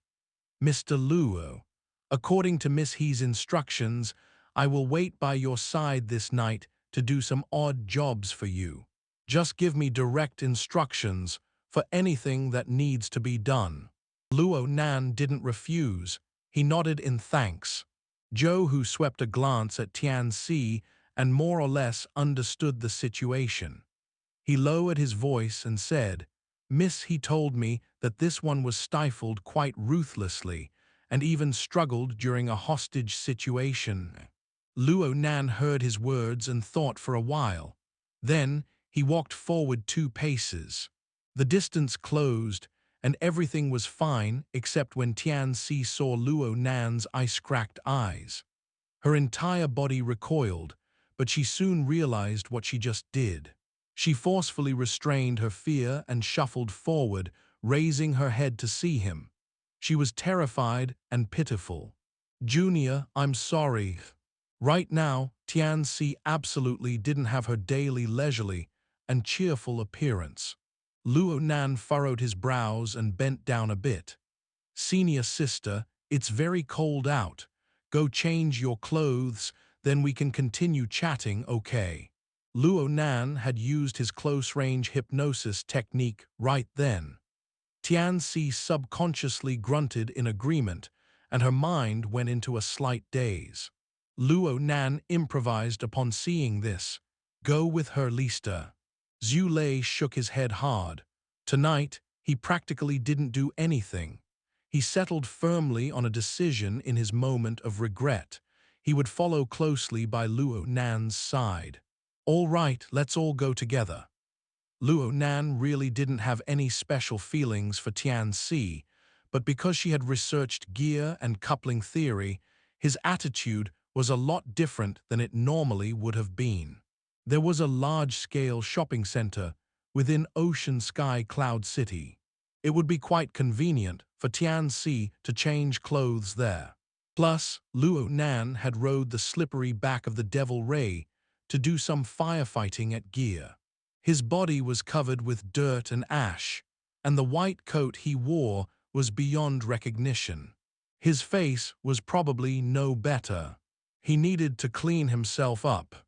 The group of people took the elevator down. They headed toward the shopping center. Luo Nan didn't intend to immediately meet up with Yueyin and the others. This was primarily because the just-established internal channel on the psychic wave network had quickly been maxed out by the chaotic stream of information. Luo Nan had handled things impulsively today, and the others had downloaded photographic and video evidence of this from the network. They went into complete chaos, and Luo Nan didn't know how he should respond for a time. When he was emotionally excited, he hated not being able to face the world and speak of the greatness of his mother's work. But now, his mood had ebbed away, and his rationality had returned. He knew that the secrets within must never be divulged to outsiders. How should he respond to the others? What a troubling matter. Unfortunately, he was too tired to rack his brain. He might as well continue being stubborn and talk later. Zhu Lei wanted to say something about the way Luo Nan did things, but he didn't open his mouth. Zhou Hu completely listened to Luo Nan's plans. As for Tianxi, she acted like a marionette. Whatever Luo Nan said was law. The group arrived at the 101st floor and found a brand store nearby. They went to purchase clothes. Luo Nan just washed his face and threw away his white gown. He would first make do with everything else.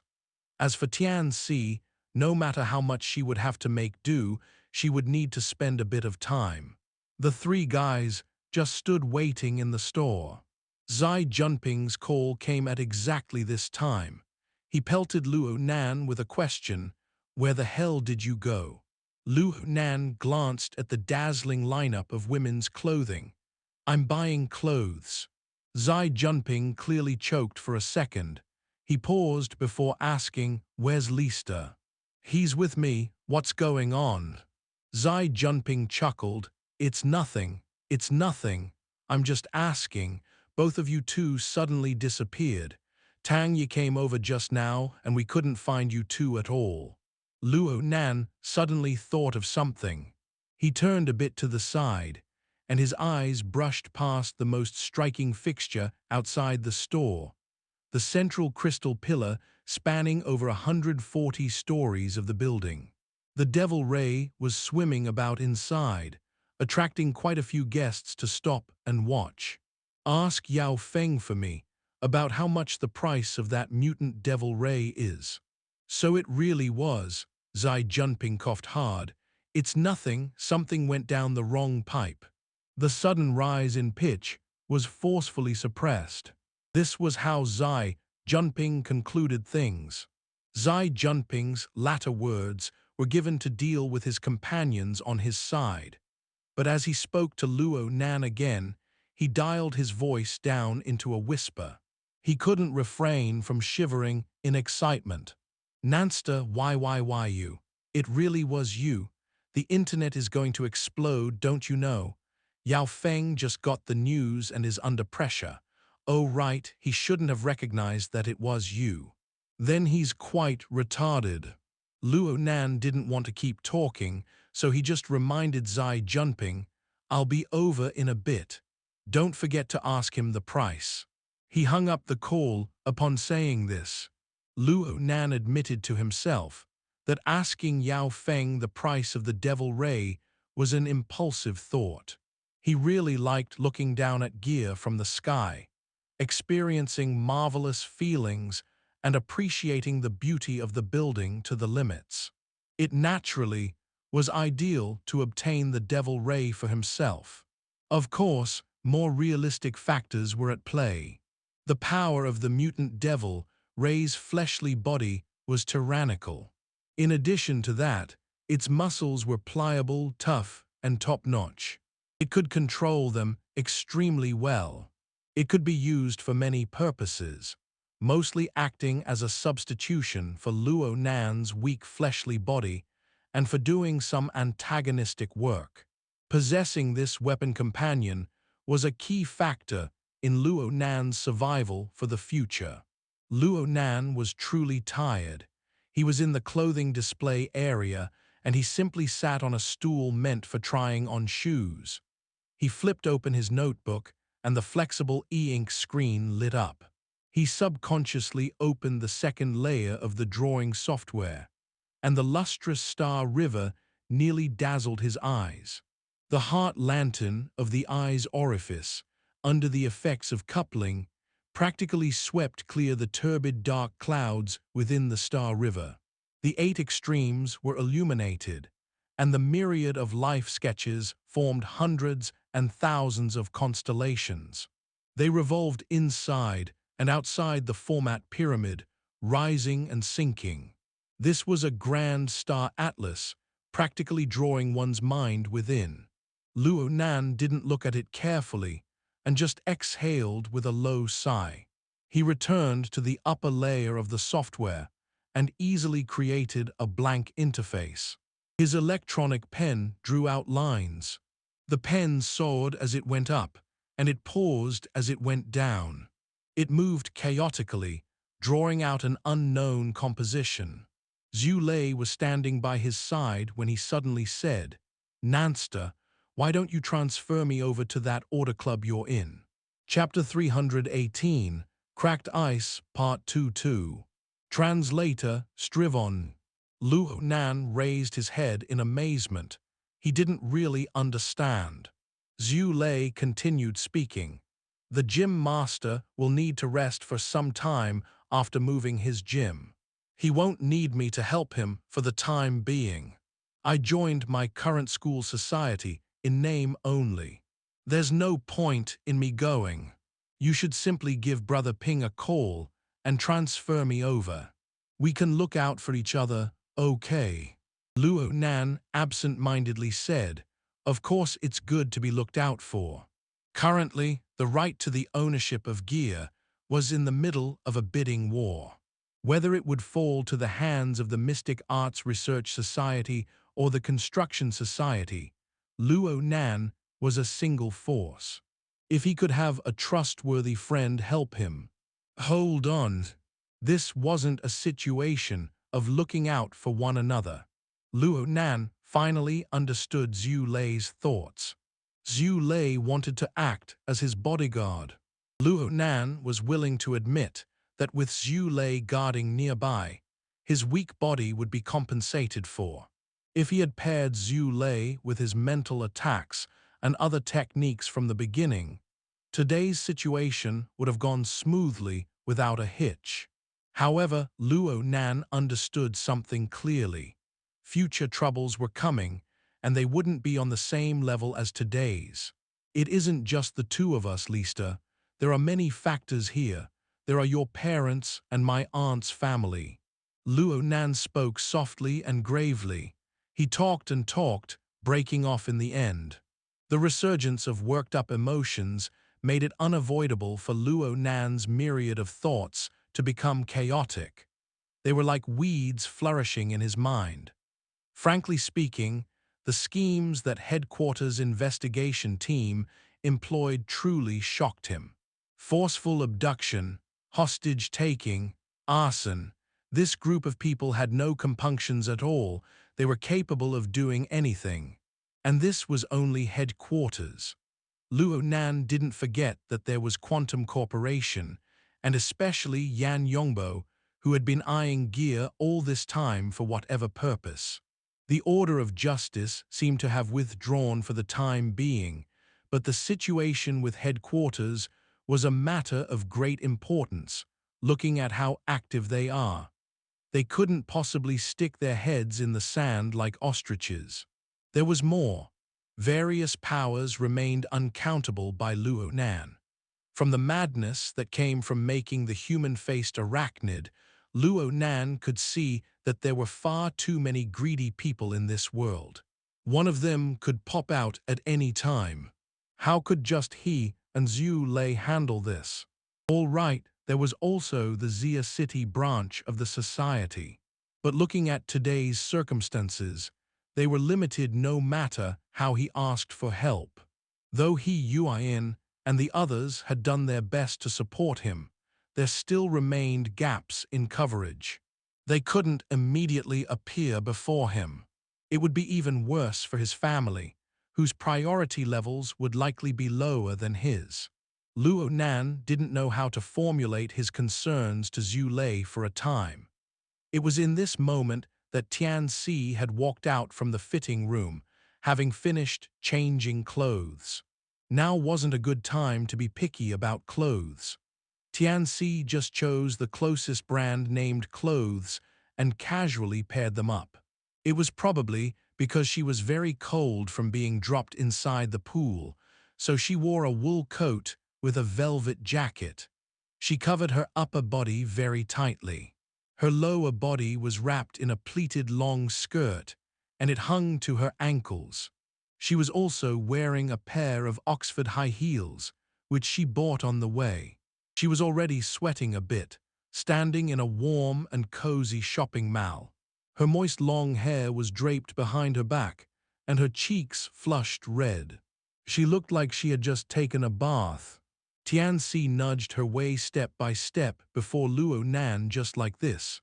Her eyes looked downcast as she whispered, "I made you wait a while." Luo Nan didn't say anything.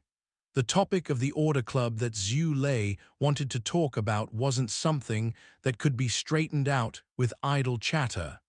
Luo Nan closed his notebook and stood up. "Let's go then." Mr. Luo, Joe, who returned just now, having gone outside to do some errands. He delivered a newly opened pair of brown sunglasses to Luo Nan. "Your eyes. Let's first hide them." Zhu Lei understood in a flash. "Those veins are seeped with uncanniness. You should hide them for now." No wonder Yueyin had chosen Zhou Hu as a bodyguard. He was really quite attentive and thorough. Luo Nan gave a word of thanks as he accepted and put on the sunglasses. He first headed toward the elevators, while Zhu Lei and the others followed him. Behind them, inside the crystal pillar, the devil ray noiselessly spiraled, following them down.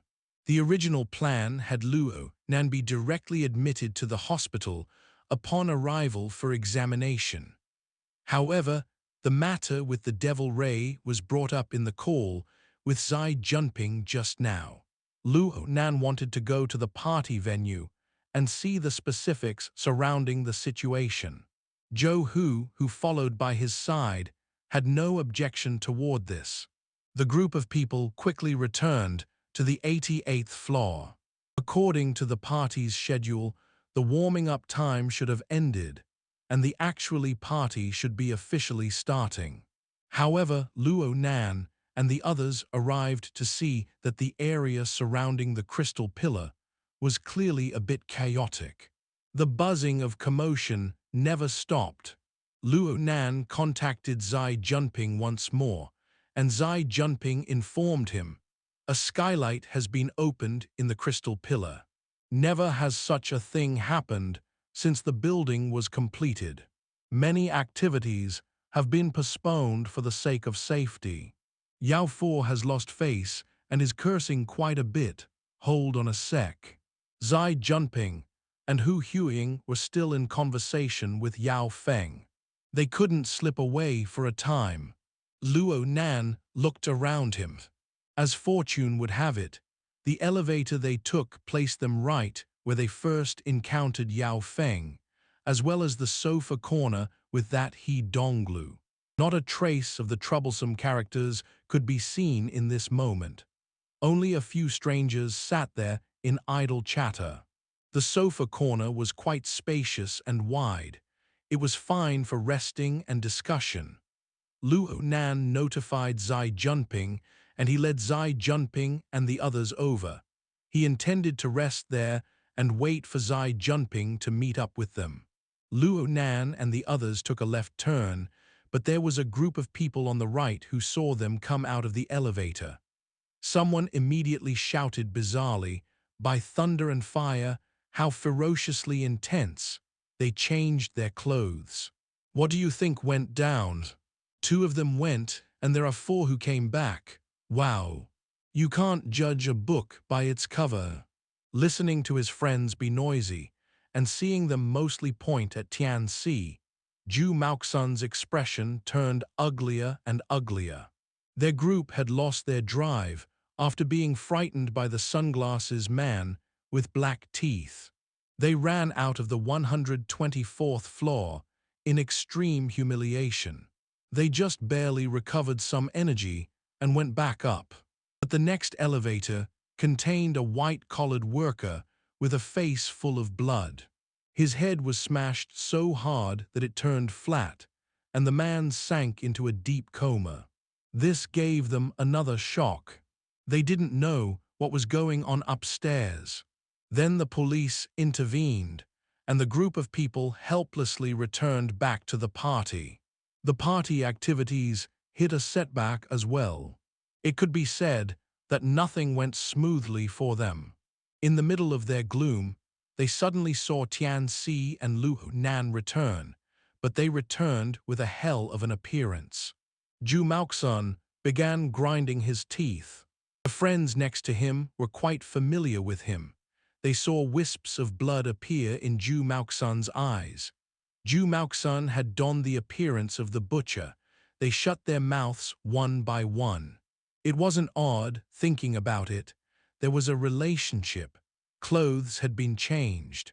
Was Zhu Maoxun rivaling someone for the affection of a lady, or was he putting on the lush green hat of a cuckold? Zhu Maoxun stared at the backs of these people. He didn't make a move. Another commotion today would cause him to lose more face. After today, however, the situation would be different. "We are going." Zhu Maoxun forcefully suppressed his tone, turned around, and left. A good 90% of the sharp thoughts he had stabbed his mind repeatedly. He could only wait for an opportunity to reveal itself before he could vent them out. Zhou Hu and Zhu Lei, who had merged into the flow of people, turned to glance when Zhu Maoxun had just turned around. They were keen, and such a malevolent gaze could not escape their senses. Zhou Hu even moved to Luo Nan's ear to ask, "That person?" Luo Nan shook his head. As long as Zhu Maoxun and his gang didn't immediately rush up to come to blows, he wouldn't spare them even the idlest of feelings. They arrived by the sofa corner with a few steps, and Luo Nan felt no need to be polite. He sat down first, without any indication, his back pressed against the soft sofa. With this support, the feeling of pain became like steam vapor. It instantly enveloped his entire body, evaporating all the energy in his body. He subconsciously let out a sigh. He was a bit exhausted. Nanster, Zhu Lei didn't sit. He stooped to look at the color of Luo Nan's face. He felt a little concerned. Luo Nan lifted his eyelids and looked at Zhu Lei's furrowed face. He laughed involuntarily. The mind comes before energy, and energy comes before strength when it comes to the importance of consumption and loss. It seems that today I've met the minimum requirements. These were the words that Zhu Lei had admonished him with back when he had just learned the technique of cultivating in the eye's orifice.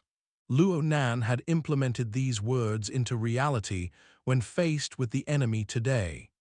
He didn't exhaust too much of his physical strength, but the comprehension and application of order frames, gears, coupling, and similar concepts exhausted his mental energy. Then there was also the fact that he went to save his mother's work. His impatient heart and surging emotions also wore away at his mind. In a safe environment, his accumulated feelings of exhaustion exploded. He really wanted to lie down and sleep it off. Zhu Lei was likely the person who could understand Luo Nan's state the most. He urged Luo Nan, "How about you sleep a bit? The wear to your mind has harmed your mental energy, which is forcefully holding up a bottomless pit. Well, first, I need to ask a few things to get a clear understanding of them. Sister, he should be almost here." Luo Nan suddenly remembered that there was an outsider by his side. He forcefully opened his eyes and swiveled them to face Tianxi. "Senior Sister Tian, I am sorry about today. I let you suffer a calamity with the pool and the ray. However, the situation has passed. The following time frame should be very safe. If Senior Sister, you..." An aura arrived behind his back before he could clearly formulate his thoughts. Then long, snow-white legs swung across the sofa from behind to lightly leap over the back of the sofa. A slender figure suddenly appeared in this fashion. She wore a simple t-shirt and paired it with jean shorts. The autumn flavor was very strong in this full-body summer outfit. It was also capricious. The only person that Luo Nan was familiar with who could dress up like this was Zhang Yingying. "What you lookin' at?" I rushed over from the coast. "Sorry, I'm not wearing a diving suit. Of course, if you had died, I would have changed to a formal suit to collect your body." Zhang Yingying sat near Luo Nan, staring at him with her gaze and not letting go. She sized him up carefully, trying to assess if he was missing some part of him. Luo Nan was nearly at the point where he couldn't open his eyes. He didn't really acknowledge her, except with a grunt. If it was any normal day, Zhang Yingying would have long since jumped up in anger. But today, she just coldly snorted back. She extended an arm to touch Luo Nan's forehead. Her fingertips streaked down, and she measured the pulse over his carotid artery for his heart rate. These series of actions weren't that weird, but Luo Nan's expression spelled awkwardness no matter how one looked at it. After Zhang Yingying looked him up and down a few times, she finally asked, "What are you wearing glasses for?" She pulled them straight off as she spoke. Luo Nan glanced at her and saw her expression turn stiff. Her gaze seemed to turn slightly sluggish. "Am I that ugly?" Luo Nan took back his sunglasses, but he suddenly felt that something was off. This was because his heart lantern of the eye's orifice had subconsciously illuminated her in an instant. On the night at Frost River Reality, Zhang Yingying's life sketch was more or less clear to Luo Nan. The natural illumination from the heart lantern right now made the life sketch completely lucid. However, this transparency seemed to give rise to adverse effects. The sharp energy akin to a glowing water cloud belt within Zhang Yingying rang with a cry. The sharp energy covered her foundation anew. Chapter 319, Mind Controller, Part 1-2. Translator, Strivon. White Rainbow's state was very interesting. Luo Nan's mind stirred when he saw how special Zhang Yingying's body and soul structure was. But before he could understand it completely, another person entered the sofa corner. This person panted slightly as he said, "Boss Luo, your rhythm is too quick. Us bros can't keep up." As he spoke, Papercut's plump body plopped down to jiggle on the sofa. As for Red Fox, he uttered not a word. He sat next to Papercut on the sofa's armrest. His gaze wandered upon Luo Nan's body as he carefully sized him up. Back at Gear, Luo Nan had focused 99% of his efforts on firefighting. However, he was absolutely sure that these two, whom he once held a discourse with, were the first to make it to the scene. Their attitude was impeccable. Luo Nan received these feelings and immediately gave the two a nod, easily turning his gaze away from Zhang Yingying. He placed the matter of Zhang Yingying's white rainbow to the side for now and put on his sunglasses. Zhang Yingying was a bit confused. She wasn't sure what happened just then. She simply heard Papercut talking and laughed by instinct. "So you're saying that we made him wait so long that we're left dealing with the corpses?" She tapped his wristband as she spoke, letting Papercut take note of the time. Papercut pointed at Zhang Yingying, and then he pointed at himself. He was left speechless at this suicidal evaluation. Zhang Yingying didn't believe that it was suicidal, as she was there providing information and intelligence for half the time Luo Nan and the group of people from headquarters were in combat. Anyhow, she did a little better than Papercut. This group was quite familiar with one another. No one took bashing each other personally. With most of tonight being intense, it was necessary to relax after confirming that Luo Nan was in good health. But on the other hand, being the only normal person of the group, Tianxi felt extremely uncomfortable with the sudden appearance of these people. The ring-shaped sofa was mostly closed up. There was only one way to get in. It formed a relatively private space, and Tianxi was sitting at one end of the entrance. Then Papercut and Red Fox had sat on the other. The two sides were very close to each other, but they didn't talk to each other at all. Not even a glance was exchanged between them. Tianxi's head was a bit downcast. Her pair of legs were together to the side.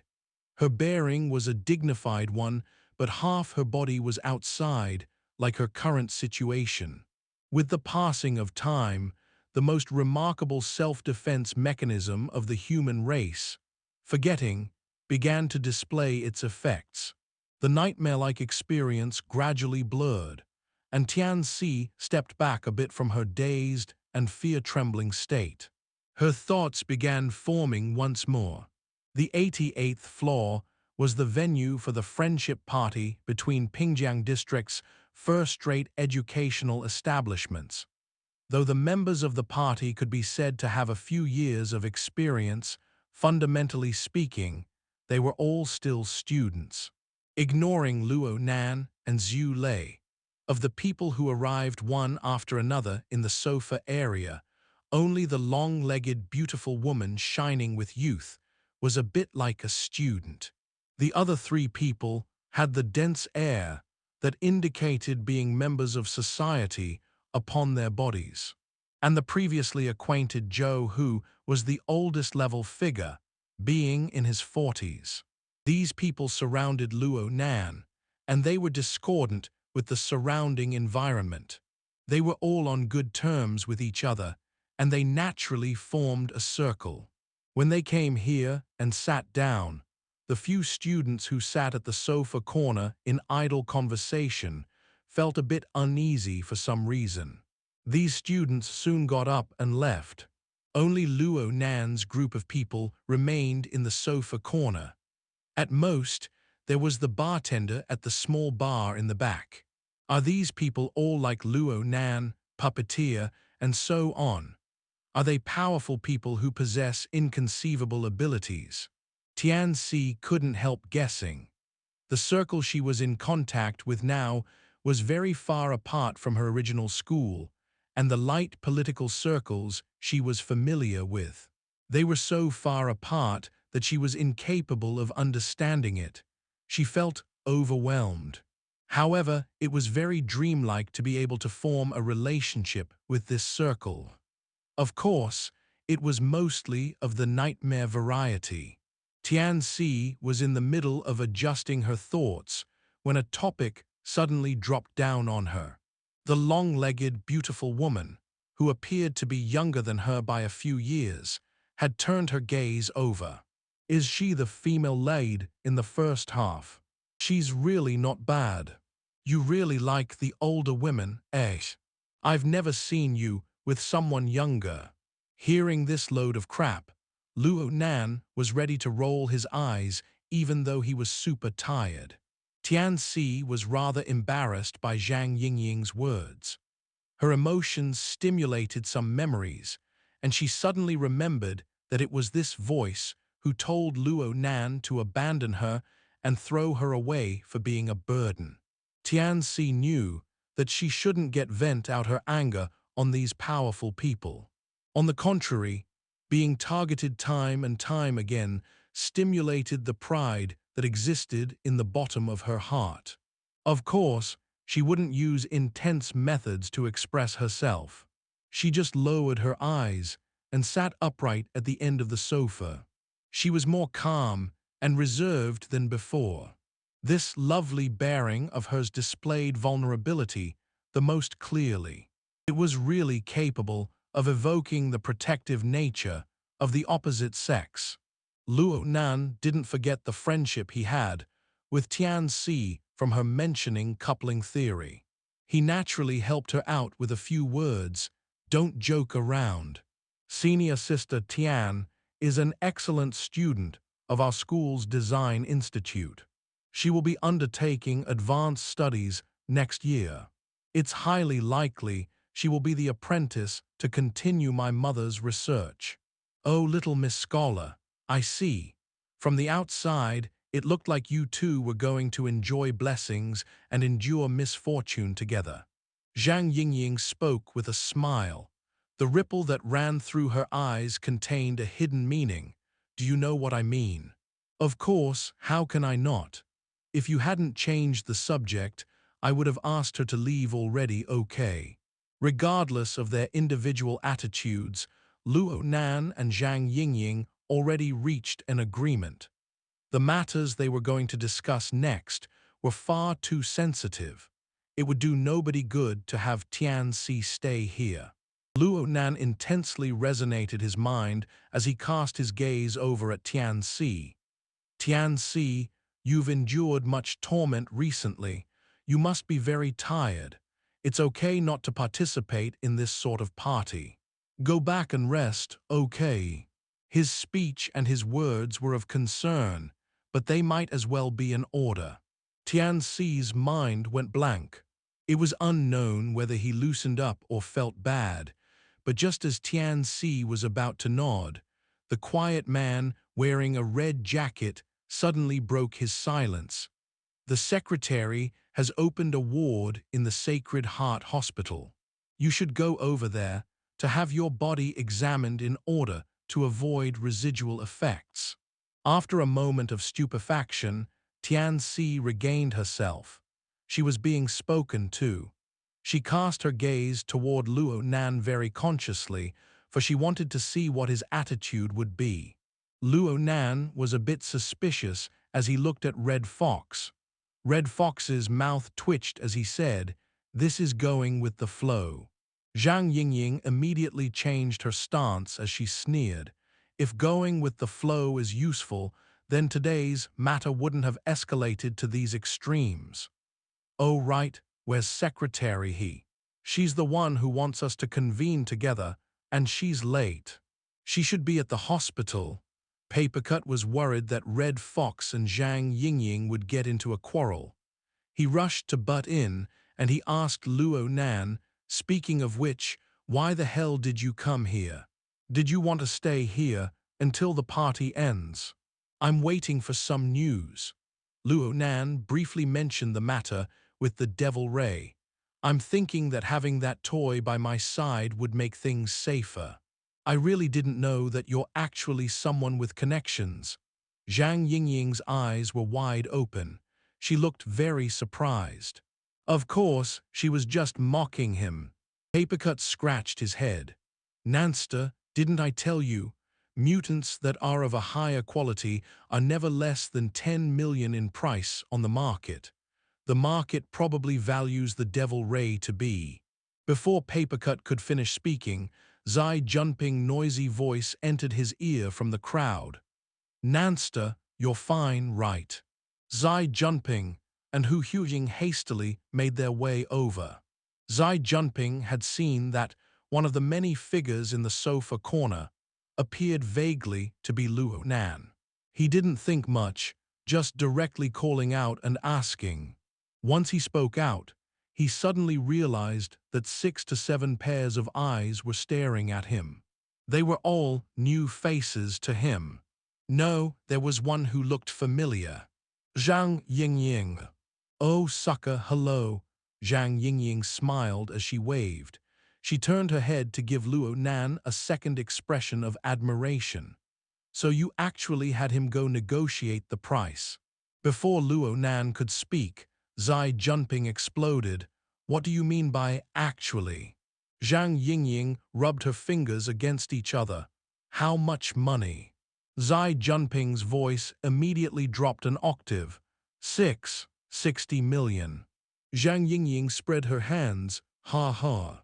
Red Fox, who sat in the outermost spot, retracted his legs to make a path into the circle, indicating to Zai and who to go in and sit. He even assessed Zai Junping. "The price is fair." Papercut added, "A devil-face electric eel was caught at 8 Cliffs Reef last year. Its price was about the same, being sold for 40 million. However, the devil ray can be used in both the water and the air. This makes the price hard to estimate." Zhang Yingying shrugged. "You all are talking about this so seriously. In any case, a certain someone is unable to afford it. Even if he could, he won't be able to raise it." "That's true." Papercut turned his head to look at the mighty devil ray swimming around in the central crystal pillar. Ever since Luo Nan rode it here, this mutant swam in nearby waters, never lessening its distance from Luo Nan. However, this made it so that the shoals of fish sharing its current location suffered a calamity. A mutant of the physically strengthened variety. Its power is proportional to its appetite. Several tons of fresh food a day isn't enough for it. It's very difficult to raise. I need it." Luo Nan looked at the devil ray. He spoke in a low and heavy voice. "My order frame can only display its effectiveness on the mental plane. I need an external equipment like the devil ray in order to form some influence on the material plane." "Some," Red Fox repeated the word. He didn't understand the stuff about order frames, but his stomach was still feeling really bad from getting hit by the devil ray's attack. It wasn't just Luo Nan who had to go to the hospital and get checked up. He had to go too. Of all the people there, Zhang Yingying was one of the earliest people to have been introduced to the concepts of order frames, gears, and coupling. She had been pondering them all this time, seemingly understanding them, yet not. She heard Luo Nan mention these concepts once more, and it was as if a flashbulb went off in her brain. It lit up. "From your perspective, the devil ray is an exoskeleton." Luo Nan was stunned for a moment before saying, "It can be described that way." Zhang Yingying understood clearly with a thought, which then continued to sprout. "From your perspective, the devil ray is just a module or a plugin, and your order frame acts as a power source and a general control system. How is this done?" Luo Nan was happy to explain a few relevant theories, especially since Zhang Yingying's description was quite reliable. He immediately said, "The generation of energy and information, its drive and output, are all engendered by the coupling of gears. Of course, gears themselves can also produce energy and information. No, I'm asking how you were able to have the mutant devil ray work for you when you first encountered it. How did you get it to follow your every whim?" Zhang Yingying looked at him with wide eyes. "Is your true ability similar to puppet masters, beast tamers, or the like? Or is it more like a mind controller?" In the sofa corner, Red Fox raised his brows once he heard the last 2 words. Papercut grimaced, while Zhou appeared pensive. The other people wore blank faces. "What do you mean, mind controller?" Luo Nan was completely unfamiliar with this concept, but he realized Zhang Yingying had mentioned puppeteer, that trash, on equal terms with him. He felt a bit uncomfortable, understanding another party's order frame, and the coupling relationship formed from it will naturally allow one to exercise concerted control. It has nothing to do with mind control. I'll explain further. President Aoyang's logic world is a structure that is formed when he uses his order frame to distort and mold a portion of the vast heaven and earth. It is a temporary result. What is President Aoyang controlling here? Chapter 320, Mind Controller, Part 2-2. Translator, Strivon. The group of people in the sofa corner listened to Luo Nan use the concepts of gears and order frames to explain Aoyang Chen's great technique. Some of them blinked their eyes. Some of them furrowed their brows. Some of them scratched their heads. They expressed themselves differently, and they inevitably made eye contact with each other. The atmosphere became quite odd. Zhang Yingying relied on her flash of enlightenment just now to barely follow Luo Nan's train of thought. She casually flung a wisp of hair as she asked, "According to you, President Aoyang takes the heaven and earth." Okay. He takes the spatial structure as an exoskeleton and controls it that way. Using formatting theory as an interpretation, he's using his self-format to distort the heaven and earth format. And the heaven and earth format may be able to explain the coupling relationships of many relatively independent gear sets. President Aoyang transforms them from their previously distant distribution of space-time. Luo Nan suddenly stopped here like he had jammed. He only whispered several seconds later, "Yes, it's space-time distribution, no doubt about it. The lag caused by the distribution of space-time can be reduced through this method." It's happening again. Zhang Yingying propped her forehead up with her hand. She made a silent sigh. Luo Nan, in this self-talk state, was quite refreshing when used to disgust enemies, but when used upon his own people, it was really quite heartless. Luckily, this state didn't persist for too long. Luo Nan raised his head and turned to hold her gaze, his brows even furrowed. Isn't being a mind controller the same as being a psychic? As long as your mind is set to it, you'll be incessantly annoying. Papercut puffed with a poof. Zhang Yingying's brain churned. Oh wow, that really is a thing. There was a nanosecond instant where Zhang Yingying really did consider throwing out a small apology. But then she just laughed as she extended her elbow around Luo Nan's shoulder. She moved closer to him, bringing out the attitude of a bro. Don't carelessly throw words together. However, it's a very interesting way of talking about those gear sets and space-time distributions. Though, isn't this the intelligence that the group from headquarters want to know?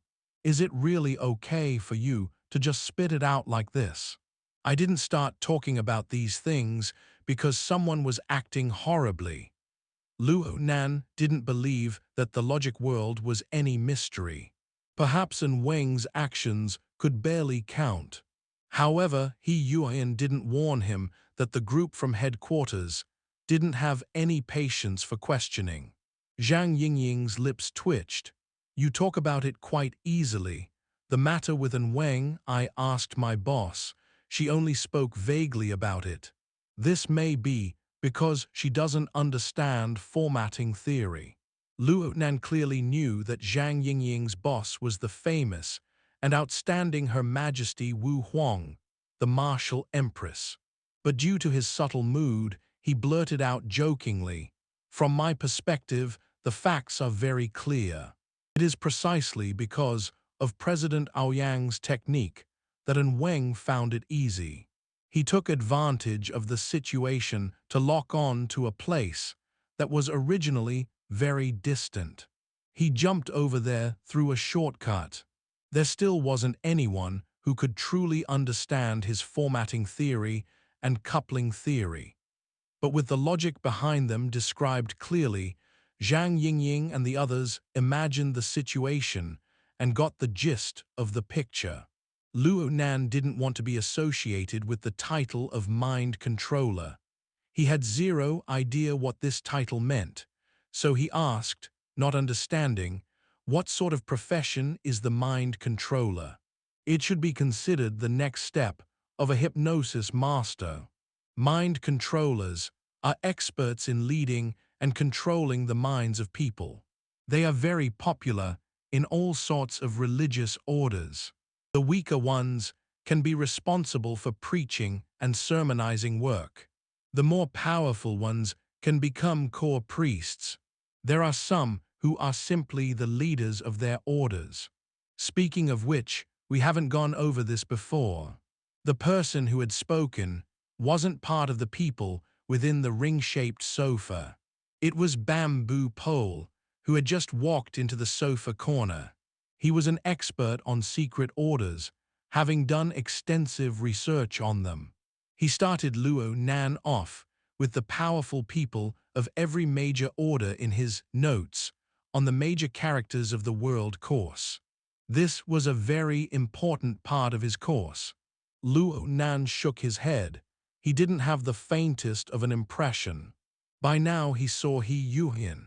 She stood by Bamboo Pole's side, but he felt that she was acting a bit quiet and low-key. Luo Nan's limbs felt weak. His body's reactions were half a beat behind. He could only wave to the people coming over as his greeting. By his side, Zhu Lei instinctively got up to give them his seat. He was worried about being polite to Yueyin, and he simply jumped over the back of the sofa. With this, Yueyin gave Zhu Lei a word of thanks as she walked through the entrance of the ring-shaped sofa. She sat by Luo Nan's left side, while Zhang Yingying remained sitting on the right. The sofa was quite soft. The three people were pulled close to each other, making it quite crowded. Bamboo Pole, on the other hand, didn't join in on the fun. He simply walked to the bar to the side of the sofa corner and took up one of the only two spots there. He ordered a martini, and he beamed as he saw the group of people rub closely against each other in the ring-shaped sofa. Papercut felt a bit regretful seeing this. He also wanted to order a few cups. As he got up, he said loudly, "Get me a rum and coke." Bamboo Pole shook his head. "Stay there. Crag Burst will be here soon.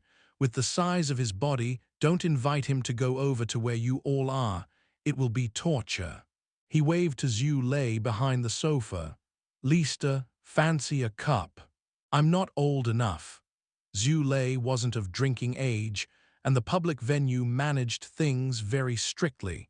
He could only politely decline this sort of recreation. As he spoke, Zhu Lei walked to stand behind Zai Junping and Hu Huiying. The topic that was discussed here a moment ago and the odd atmosphere made the two second-generation rich people stupefied. They saw Zai Junping come over and subconsciously sighed in relief. Zai Junping asked in a whisper, "Everyone here is?" Zhu Lei didn't know how to respond for a time. It was the mass that was Papercut sitting next to them who lit up with a smile.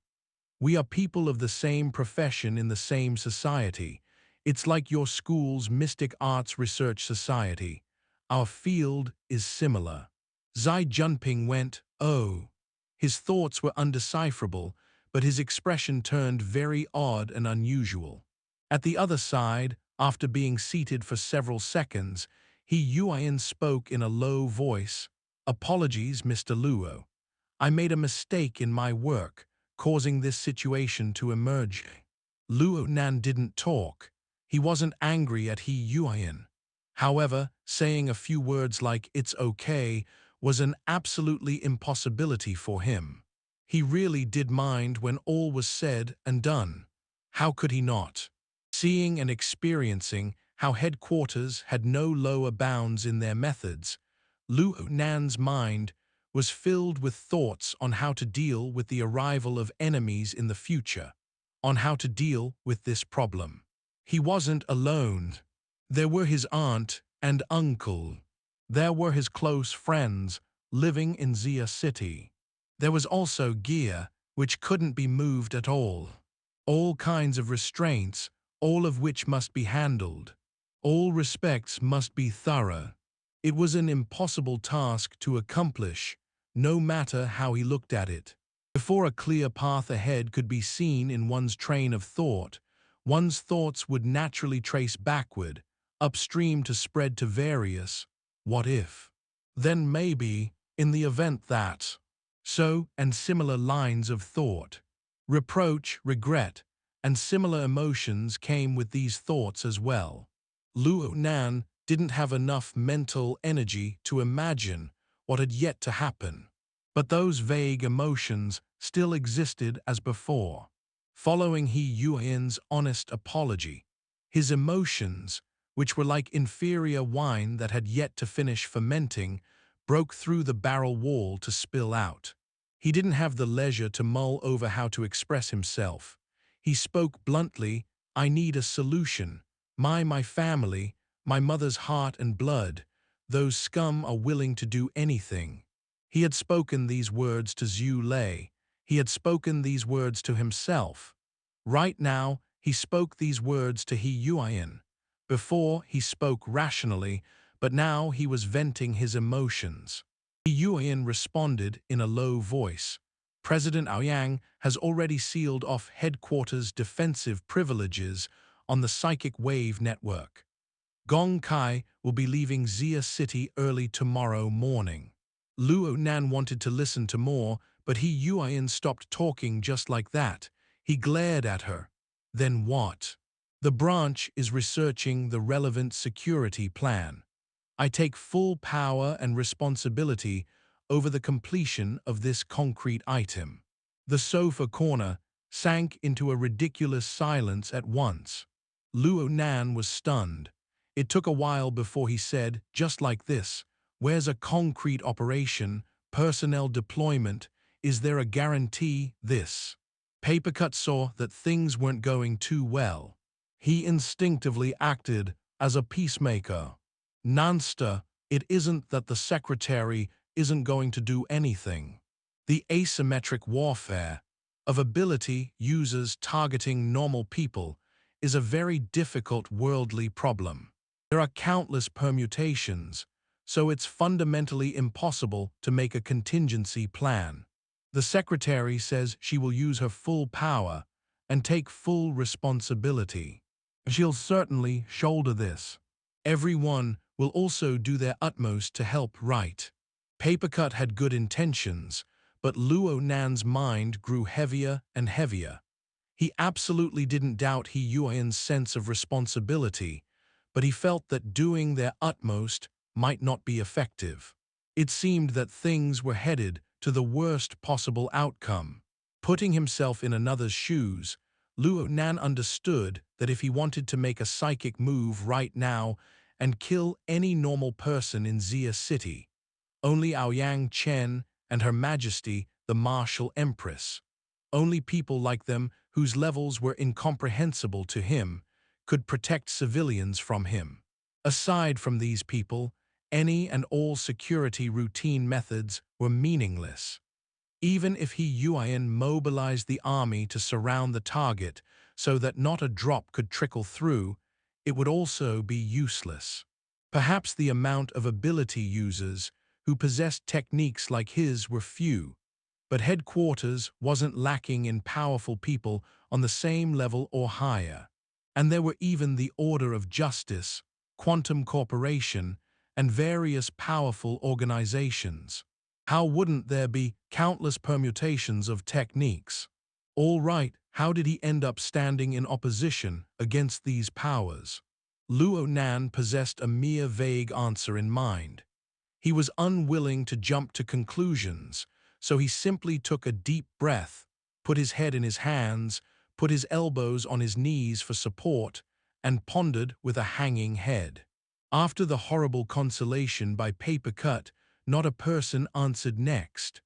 Another long silence reigned, so long that it was suffocating. It wasn't that there were no misunderstandings between them. It was just that there was an enormous difference in the burden of responsibility. It permeated deep into the foundation of the conversation, making it hard to continue this topic. But some things couldn't be avoided. Luo Nan was a member of the society, but the society was unable to provide assistance nor protection. The upper levels of the society even persecuted him. The difference in the branch and headquarters was a ridiculous gap that could not be filled by a few promises. As for Yueyin, she did not wish to say much more. She had been in charge of secret, classified work ever since she entered the society. She tried to change the circumstances of the society to stop it from leaking information all over the place. But this time, the leak of intelligence regarding Luo Nan produced devastating consequences. Strictly speaking, headquarters' actions were her responsibility. This was also her largest setback after she retired from the military. She had to reflect on herself. And so two people sat shoulder to shoulder like this. One sat ramrod straight, the other was stooped. They both sat in silence. The other people looked at each other in dismay, finding it harder and harder to open their mouths. Oh, things have gone lively in just an instant. An external force came suddenly, and it broke the wall of silence in the sofa corner. Following the sound came a group of people entering the dusky corner. They were rather hard on the eyes. He Donglou, in his well-ironed military uniform, held two beautiful women for show in his left and right hands. Behind him followed his silent, old chauffeur. This should be a first-class bodyguard. As for Feng Jiajun, the martial artist, and his female companion, not a trace of them could be seen. He Donglou had fun all around the party venue, but he still preferred the atmosphere in the sofa corner. It would be perfect to play some small games with the pretty faces by his side. But when he came back, he was stunned seeing the grave people there. Actually, a few more people could be stuffed inside here, but the place was already unsuitable for playing games. Tusk, how disappointing. For the sake of atmosphere, there was nearly no lighting in the sofa corner. The clearest source of light was the rippling deep blue of water pouring from the central crystal pillar. The first person He Donglou was able to identify was Zhu Lei, who was standing behind the sofa. A person of that size easily stimulated his memories. He remembered this big man who nearly started a conflict with his attendant. His gaze glanced down after recognizing Zhu Lei. He then saw Zai Junping and Hu Huiying. I know them all. He Donglou opened his mouth as he used his chin to point through the air. You guys also know the benefits of this place. Come, come, come. Make some space. This party is really boring, but the quality of the women here are good. His words drew coquettish anger and laughter from the two pretty faces, while Zai Junping and Hu Huiying in the ring-shaped sofa glanced at each other. They got up at the same time, and Zai Junping greeted, "Young Master He. We just so happened to meet, but this place is too cramped. We'll go to a different place. Just stay here, being a bit cramped is nothing. Right now we should squeeze in together." He Donglou was no master who could be easily persuaded by others. Moreover, he just saw Tianxi sitting upright with downcast eyes at the entrance to the ring-shaped sofa. Her appearance was dignified and elegant, the type he loved the most. The space next to her just so happened to be relatively empty. He Donglou didn't care about the maximum load of the nearly full ring-shaped sofa. He seized the two pretty faces and made his way inside, obviously to Tian Xi's side. Though He Donglou could act carefree, the old chauffeur behind him had to be responsible and diligent. The old chauffeur felt that something was off during the gap in speech. He looked around and was the first to see a familiar face. Zhou Hu. A cold and clear gaze cast over from a different direction right when the old chauffeur wanted to speak. The instant their gazes met, the old chauffeur immediately stood at attention, sealing his mouth. He Donglou wasn't really a serious hoodlum, but he already had his mind set on chasing women. As he walked into the ring-shaped sofa, he deliberately rubbed against the pair of legs beneath Tian Xi's long skirt. He revealed a smile as he said, "Excuse me, beautiful." Tian Xi was able to tell from Zai Junping's and Hu Huiying's reactions that this young master He's status was out of the ordinary. She frowned slightly, but she didn't look up. She just withdrew her body a bit. He Donglou smiled as he sat down. He was about to tease her again when someone made a soft chuckle diagonally opposite to him. The timbre was excellent, like the cry of a lark. It made his heart itch hearing it. He Donglou raised his head and saw a youthful, bright, and beautiful young lady.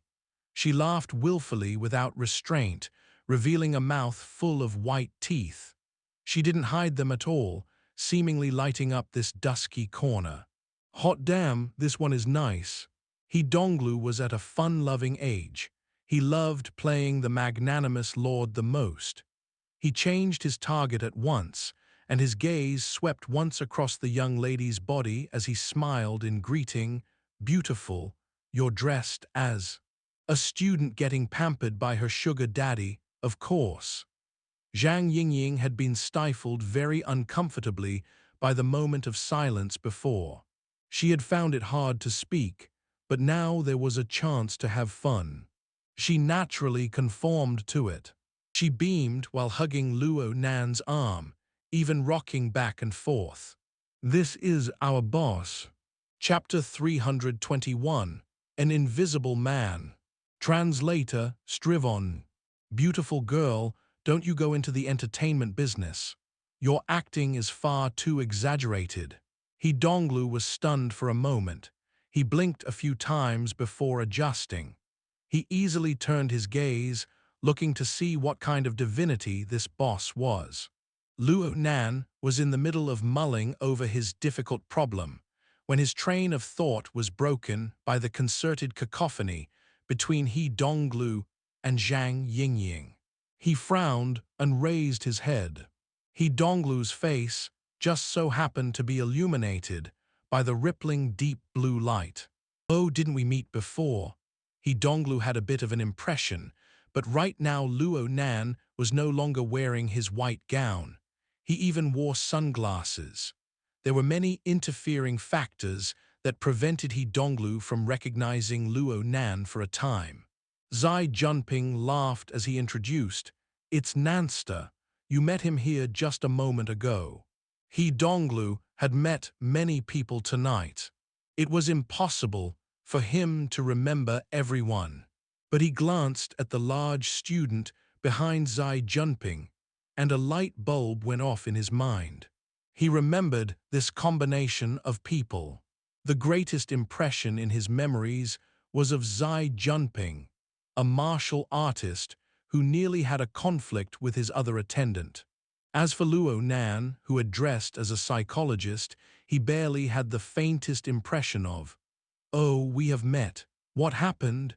You changed your character. Did you feel that being a boss has better prospects?" Luo Nan glanced at him. He didn't respond. He Donglou didn't care. He never intended on giving Luo Nan room to talk. He simply evaluated. "This is quite a creative move. Most importantly, it's interesting, but what you're wearing is lacking a bit in professionalism. Especially your sunglasses. They're simply a faulty stroke. My boy, your face already looked quite delicate. Wearing this uncharacteristic prop makes the air of being a student very apparent around the crystal pillar. Zhang Yingying continued the topic.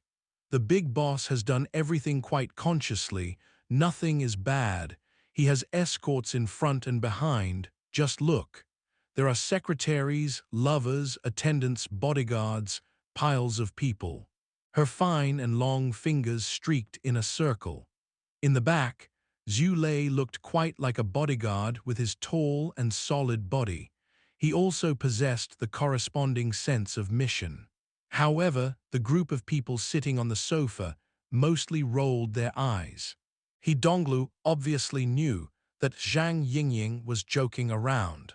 He cheerily laughed, and he habitually raised his arms to rest them on the shoulders of the two pretty faces. In the end, there were a lot of people here. His clothes pulled a bit tight when he stretched out, so his well-ironed military uniform was lifted up halfway by his actions. The right pretty face extended her hand very intimately as she tried to smooth the uniform. She found that it was hard to do, so she simply helped him unfasten some buttons, revealing the shirt inside. In jest, she pretended to lose her balance and fall into his chest. She even pretended to struggle and get up, but in fact she rubbed him in tantalization. On the left side, the other pretty face pouted her lips. She had been defeated by her peer and competitor. He Donglou did not bat an eyelid. From his perspective, the right pretty face's love-seeking style was a bit trashy. There were emotions of jealousy toward the female student mixed in her actions. Her thoughts weren't pure. He really couldn't ask much from a friend with benefits made in a short period of time. But before his eyes sat a first-class prey. If he continued to accept the pretty face's advances, wouldn't that make him trashy too? So He Donglou ignored the buxom and tender flesh rolling on his chest. His gaze turned, skipping over the various men and only looking at the women. Soon he discovered that the secretary next to Luo Nan looked quite decent. The lighting in the sofa corner was dim. There was also the left pretty face in the way. The angle was bad. He Donglou couldn't see her clearly for a time. He just knew that she dressed as a white-collar worker, and she sat on the sofa. Her thin suit trousers faintly outlined the contours of her legs. They were fine and long, possessing power, giving off a sense of propriety. There was also the quiet lover by the edge of the sofa. Nothing hid her anymore. He Donglou could see her much clearer. There was something special about her, even though she seemed to be docile and boring. Oh, she looked a bit familiar. Tusk, a secretary, a lover, and even a mistress. They were all first-class figures. He Donglou couldn't help being envious. He had always been a bit of an emotional person. He suddenly no longer wanted to give any attention to Luo Nan. He relied on the gap produced by the right pretty face in order to cheerily talk with the lover at the edge of the sofa. "Beautiful girl, I feel like we've met before." Tianxi glanced at him and nodded faintly. She didn't talk. This was a polite refusal. However, He Donglou wasn't someone who could be gotten rid of that easily. He had a follow-up move after speaking. He held the right pretty face, not letting this stupid woman block his line of sight by getting up. He continued to hit on Tianxi. "Let me think. Right. You and Tang, you came here together, right? M.H.M., you gave me a deep impression." Tianxi was stupefied. Her expression changed subtly. He Donglou reached his target. He gathered himself closer to Tang Yi and deliberately used a whisper to say, "When I saw you before, you and Tang Yi just so happened to separate. What a pity that we didn't have the time to get to know each other. Dare I ask your name?" His extremely aggressive actions forced Tianxi to withdraw even more. But then this beautiful girl's subsequent reaction made He Donglou displeased. Xi's gaze went over his shoulder. It was directed over at Luo Nan. Clearly, she instinctively cared about what Luo Nan thought.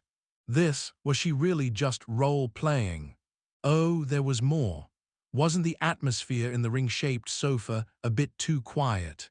The thought had just formed when Luo Nan started a different dialogue out of nowhere. Does anyone have any connections that can get me a loan? Zhang Yingying asked, how much do you want to borrow? 60 million. Wow, look at you, so determined to have it. Indeed, I am determined to have it. Luo Nan's elbows still rested on his knees. His hands were clasped together, covering his mouth and slightly supporting his head. His head faced the central crystal pillar, and he stared at the mutant devil ray, which was still swimming around inside. He Donglou was speechless. Luo Nan somehow seemed to have not noticed that He Donglou was there, like the latter was as invisible as air. The short dialogue consisted of not a word regarding He Donglou. He Donglou had brought two pretty faces and forcefully came in here. He also raised the topic of role-playing. He even took liberties with the lover. But not a person in the sofa corner circle gave him a serious response. He was simply ignored. Please, wherever and whenever the young master he went, he was always the focus of the crowd. He was the center of the stage. How did he encounter his current treatment? Was it on purpose? He Donglu's gaze turned cold as he looked at the familiar Zai Junping and Hu Yueyin. He discovered that their body languages seemed to be quite awkward. It was quite different from the calm and indifferent feeling he got from the others. Something's wrong. He always felt that Luo Nan was Zai Junping's and Hu Yueying's friend or little follower. The people in the sofa corner should naturally be of the same type. Logically speaking, it should be a gathering of the rich second generation. However, looking at things now, it seemed that this thought was improbable. He was familiar with the younger generation of the military bigwigs. He was a bit unfamiliar with those from the business world, but he had a general idea about them. Yao Feng also introduced to him that behind Zai Junping and Hu Yueyin were Xia City's top representatives of the area's financial groups. They had engaged in business for several dozen years. Their business covered every nook and cranny of the metropolis. They absolutely couldn't be summarized by the business they did on the surface, which were medicine and agriculture. Zai and Hu, Zai especially, should be core characters in any business circle of the second-generation rich. But right now, regardless of their seating arrangement or demeanor, they were both acting weird. They didn't fit in at all. In addition to that was the bright, young, and beautiful female student. She talked about a boss, attendants, lovers, bodyguards, and so on. Most of what she said were casual jokes. But sitting on the ring-shaped sofa, there was no one who rowdily retorted, even ignoring their happy or unhappy states. There faintly existed an intimate and even top-down relationship in the group. This was something that could never occur in the chill, second-generation rich circles. Though He Donglou was undoubtedly a big silk pants, his family had been in the military and government for a long time. His brain was never lacking. As soon as he realized the problem, his gaze swept over everyone's faces once more. The targets of this circle of observing weren't limited to the beautiful women. He finally discovered that the people he had previously spared no attention to were all of older ages. They lacked the air of a student. They shouldn't be participating in the party. As he observed others looked at him as well. The emotions in those gazes were subtle. Oh, this one whose age is the oldest. What's up with staring at me like that? He looks quite familiar. Old Joe. F***. He Donglou's scalp suddenly jolted. His gaze went unstable, and he instinctively avoided old Zhou's gaze, which was filled with deep meaning. Next, his drifting gaze finally saw that his own bodyguard, the old chauffeur, hadn't sat down from the start. The old chauffeur stared straight ahead and stood ramrod straight. He might have been even more serious and proper than when he was back in the army. Then Yao Feng unexpectedly called at this time. Zai Junping answered it, and Yao Feng smacked him with a question, "Have you seen young Master He? As luck would have it, we're together. It's Yao 4. Zai Junping made a subtle indication to He Donglou, and Zai Junping saw that He Donglou had no response whatsoever. Zai Junping informed Yao Feng of their location. "We're at the bar sofa corner." "Don't," He Donglou suddenly spoke and stood up, giving Zai Junping quite a scare. But Zai Junping just saw He Donglou laugh in response. "He doesn't need to come. I just so happened to be looking for him for something. See you all later." Zai Junping looked blankly at him, and Hu Huiying's expression next to him was more or less the same. As for the two pretty faces by He Donglou's sides, they were confused. They stood up, bewildered, not knowing what had just happened at all. It was good that they stood up, especially the left pretty face. Her posture deserved full marks, for she helped block the line of sight from that side. He Donglou made himself an example of sticking one's head in the sand in the new era. He didn't say anything more, and simply headed out of the ring-shaped circle. Tianxi subconsciously made way for him, but at this time, a swift, fierce, tall and muscular figure arrived. The man's throat lit with laughter as he said, "Oh hey, so many people, is there still space?" Crag burst had arrived. His laughter didn't end even when Yueyin spoke indifferently, "Halt." In that instant of stupefaction, Crag burst saw a certain figure wearing a military uniform at the entrance to the ring-shaped sofa. A young man with untidy clothes. The young man strode out, wishing to jump out of there, but Crag burst immediately realized the situation on the spot. He was habitually a man of action. His large palm leaf-like hand extended out to hold the young man's head and simply push him back inside. Crag burst's rough, long fingers pinched He Donglou's skull like squeezing a rubber ball. His palm covered He Donglou's mouth and nose, stifling He Donglou to the point that his eyes had turned white. He Donglou had never been treated this way since he was born. Even if it was a matter of time, this was something he would remember for a lifetime. He would especially remember Zai Junping's and Hu Huiying's flabbergasted faces. This preposterous show was put on full display, and He Donglou was placed at center stage at last, but why the hell was he the clown?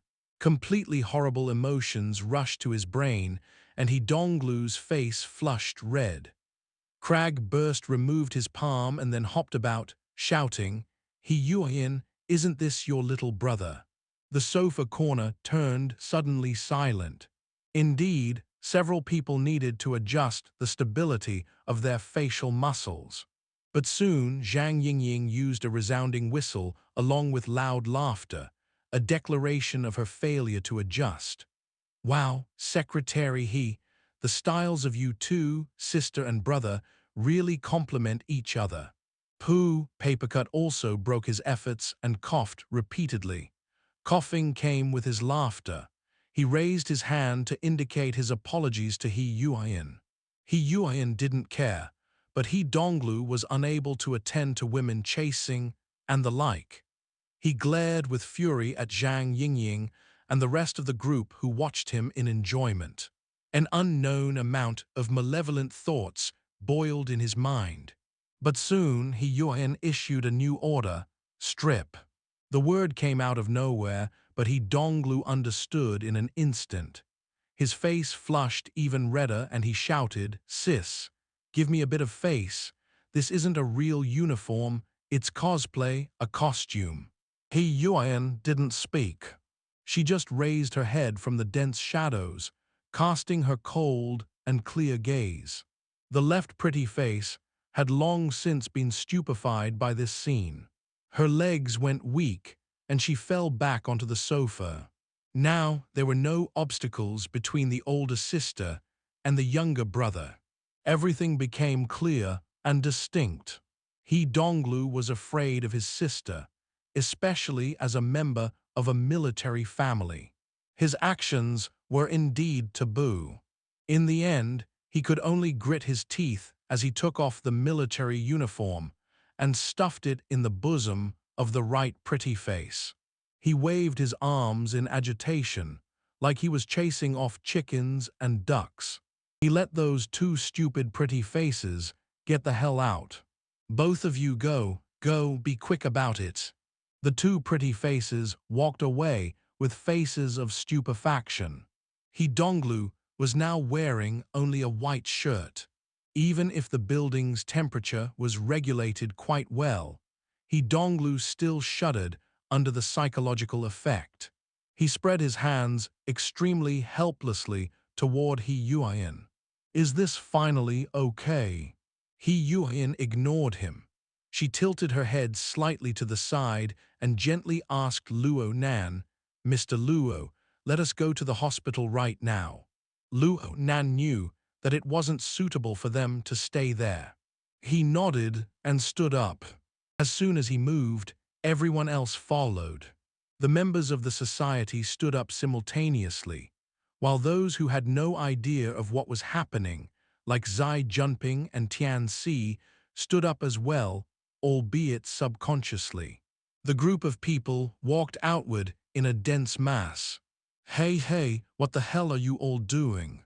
He Donglou suddenly became an invisible man once again. No one acknowledged his urgent shouts. He really felt indignant. He couldn't hold back from wanting to grab onto his sister, but he didn't have the skills. It was impossible for him to catch her. He forcefully put on a thick skin as he followed them, but Yueyin's cold and clear gaze slashed across. He immediately raised his hands and stood in his original spot, not making any move. His eyes looked helplessly at the group of people walking off into the distance. "Hey, young master He." "You, sir?" Yao Feng had rushed over, appearing from behind, and he saw He Donglou wearing just a shirt and holding his hands up in the air like he had just been robbed. The mass of people in front of them had already entered the flow of people. They couldn't be seen clearly any longer. Yao Feng only felt puzzled. He beckoned once more. "Young master He. You can see me." He Donglou no longer paid any attention to Yao Feng. He just put down his hands and sat back on the sofa. Since Yueyin was there, He Donglou more or less was able to surmise the history of the group of people. His family all knew what the focus of Yueyin's work was in the present. A group of arrogant soldiers, a band of outlaws. He Donglou was still gnashing his teeth a bit in anger, but in the blink of an eye he turned bewildered. "Secretary, what sort of responsibility is this?" He Donglou tried to recall Luo Nan's face, but the sunglasses and dim lighting had an influence. He was unable to remember very clearly. His brain cycled a few more times, and his impression turned even blurrier. His body leaned back. He was about to give up, but an especially clear image inexplicably churned up in his brain. In the dim area with faint lighting, Luo Nan and Yueyin sat side by side. One was stooped, the other was upright. And wasn't their distance a bit too close? Chapter 322, New Schedule, Part 1-2. Translator, Strivon. October 28, 2096, 4:55 am. Luo Nan's consciousness floated up from a muddled mass, only faintly there. Before he could open his eyes, the Hexia cast some useful information into his mind, representing the start of a new day. There were new adjustments to Sunday's schedule. There were off-site arrangements. There were updates on the repair pace of gear. There was a briefing on his grandfather's mental condition. And there was an internal forum involving the discussion of the logic world and its latest battle status. The series of pre-filtered information lit up on the Hexia's interface one by one. Luo Nan's thoughts scanned them over, absorbing the information one at a time. He didn't look at the information in detail, though. He just straightened up and stretched on the bed. He adjusted his posture slightly, letting his body, which was lying down perfectly straight, loosen a little. Right now, he was lying in bed. His hands were clasped behind his head. His hands rubbed against the back of his head as he turned, making a brushing sound. The warmth of his palm seeped through the thin layer of hair to circulate on his scalp, but the heat was unable to seep further down. Instead, a subtle chill came out from within his scalp. This feeling was quite wonderful. His skull felt absolutely empty, as if his brain tissue had dematerialized. All that was left was the eye's orifice, which was gradually becoming complete. The revolving and spiraling external neuron was faint as well, as if there was an invisible curtain in the way. It wasn't like it was 2 days ago, crackling like lightning and radiating light everywhere. But under fine observation, there really was an iota of a cold stream of air meandering between them. Within a daze, this area simply sunk downward. It was unable to reach a bottom and just headed toward a different and bizarre dimension. A dark and cold wind just so happened to blow upward from within here. It flooded his skull with its chill. There was simply a hole sunken in his forehead. Luo Nan groaned with his eyes closed. His consciousness drifted a bit. The dark and cold air became more like a long thread, and this thread pulled gray clouds and enormous waves. The clouds and waves surged into the base of his skull, bursting open thoughts that had been restrained in place, allowing Luo Nan to contain the vast heaven and earth, which were near unfathomable between illusion and reality. Luo Nan slowly opened his eyes. The room was dusky. There was only the residual light of the neighborhood street lights coming through the curtains and windows. It gave the room a bit of luminosity, and it drew out faint outlines of the various furnishings inside. Luo Nan's current progress in cultivating the eye's orifice already gave him night vision and the ability to see the finest details in all its entirety. Then, before he could even focus his vision, the structural grain of the ceiling above him could be seen without him even paying deliberate attention. His mind was just blank as he took in all this information. Eventually, his pupils focused, and he exerted some force with his waist to sit up. This was his uncle's house, and he was in his room. His room wasn't that spacious, and the bed was quite large. Luo Nan put himself in a posture that tested his flexibility. It was like yoga, yet it was not. It couldn't be described as Tao Yin either. In any case, it loosened and livened the muscles, exercised the body, turning the entire body into a ball of meat. Luo Nan rolled from one end of the bed to the other. There were only 2 constants during this process. One was the state of breathing. Breath was continuous, living and dying at the same time. The other was the electric flame arising from the coupling of the eye's orifice with the external neuron. It crackled as it flared and radiated within the skull, and it cleaved down to the bottom of the heart and even the ends of the hands and the feet. The shock caused the entire body's pores to open, producing a prickly sensation. Sometimes there was even intense pain, and perception increasingly sharpened. This morning exercise drill lasted 40 minutes. Though every movement was done on the bed, it actually involved most of the body's bones, muscles, and tendons. It was rather comprehensive. Moreover, there was the coupling power of the two gears in the order frame itself. The coupling power affected the whole body. It was both tempering and torturous. The feeling was definitely not one of enjoyment. By the time Luo Nan got off the bed, his entire body was damp with sweat. The bedding and the like were naturally handled by the housekeeping robots. Luo Nan took a shower in the bathroom, after which he looked in the mirror half fogged up by steam.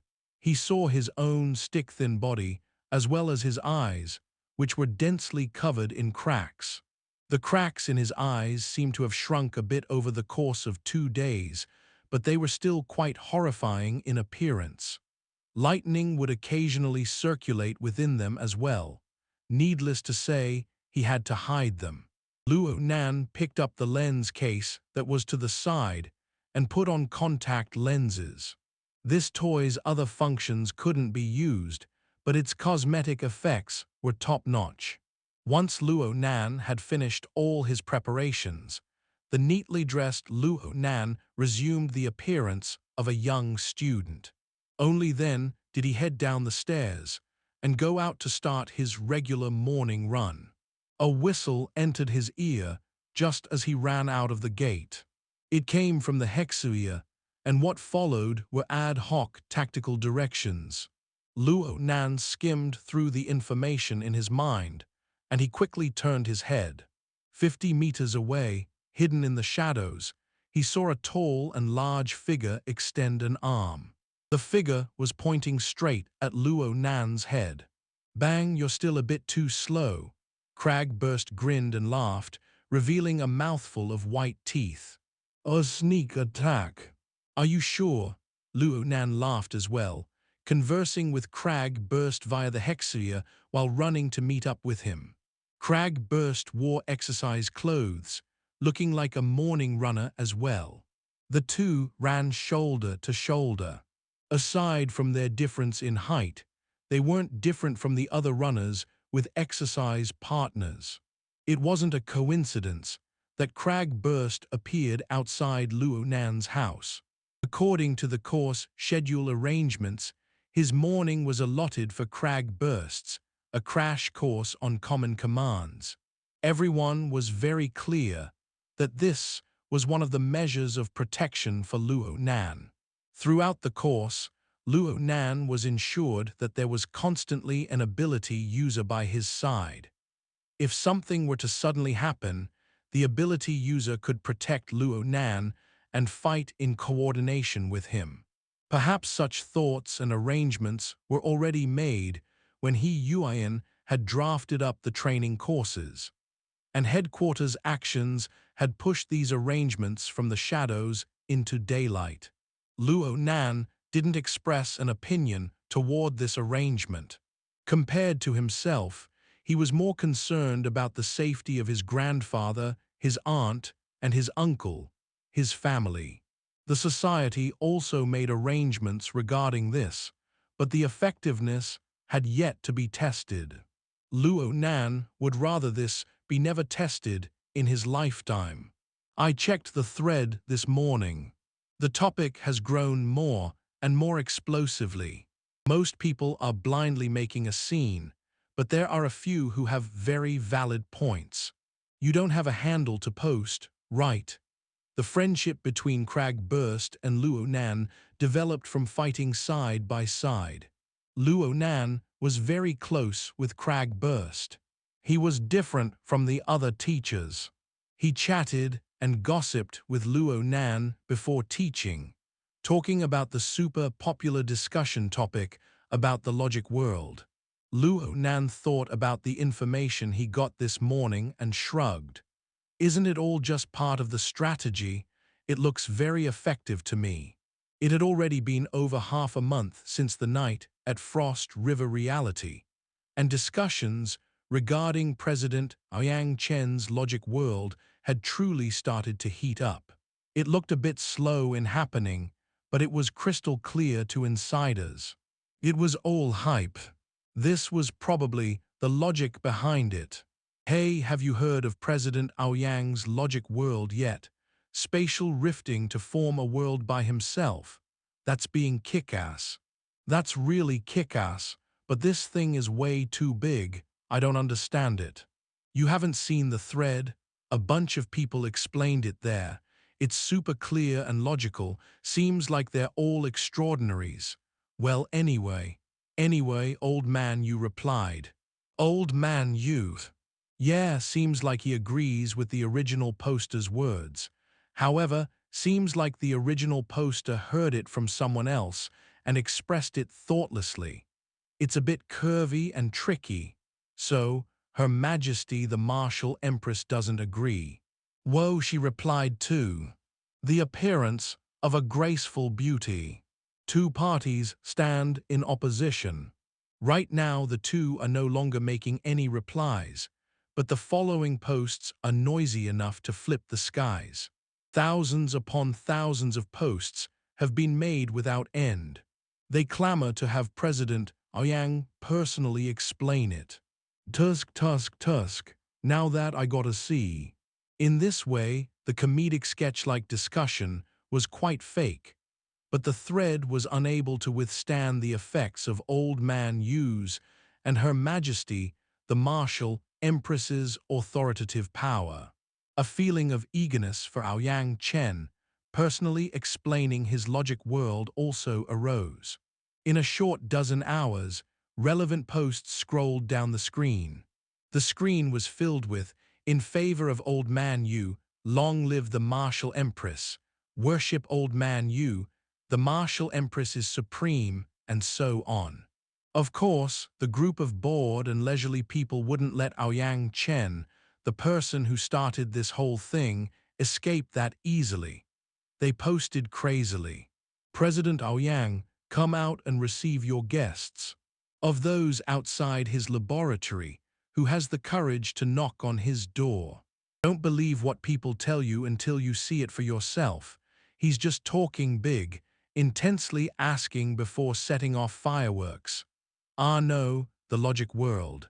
7 out of 10 of these comments came from the circle of the Xia City branch. After the Martial Empress successful stepped into the ranks of extraordinaries, the reputation of the Iron Triangle of Xia City grew more and more brilliant, giving the branch members a sense of pride. So most of the posts were more like expressions of their closeness rather than debate, raising the team spirit of the Xia City branch. In the eyes of those who had a mind, the post had a different meaning. Was the Xia City branch no longer wishing to cover the truth of the matter at Frost River Reality? Were they going to make a public announcement? Otherwise, why were they chatting about some logic world? So soon, the other cities with established psychic wave networks joined in as well. Those who were following the post were mostly higher-end people. They absolutely wouldn't worship the Iron Triangle of Xia City, and they were disinclined to leave messages on that super off-the-rails topic. However, they would occasionally swipe down a few times, wishing to see whether or not Aoyang Chen had said anything, whether or not any valid information was revealed. And this was the result that the hype hoped to achieve. It was to take the attention of those with a mind and pull them toward the Iron Triangle, leaving Luo Nan's matter behind. The 3 big shots of Xia City did this to divert pressure away from Luo Nan. It was also a patch for the matter that suddenly occurred 2 days ago. Luo Nan naturally accepted this, because this was something he should do.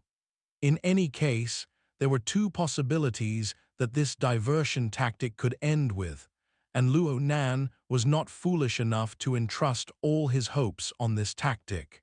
He just paid casual attention to it was all.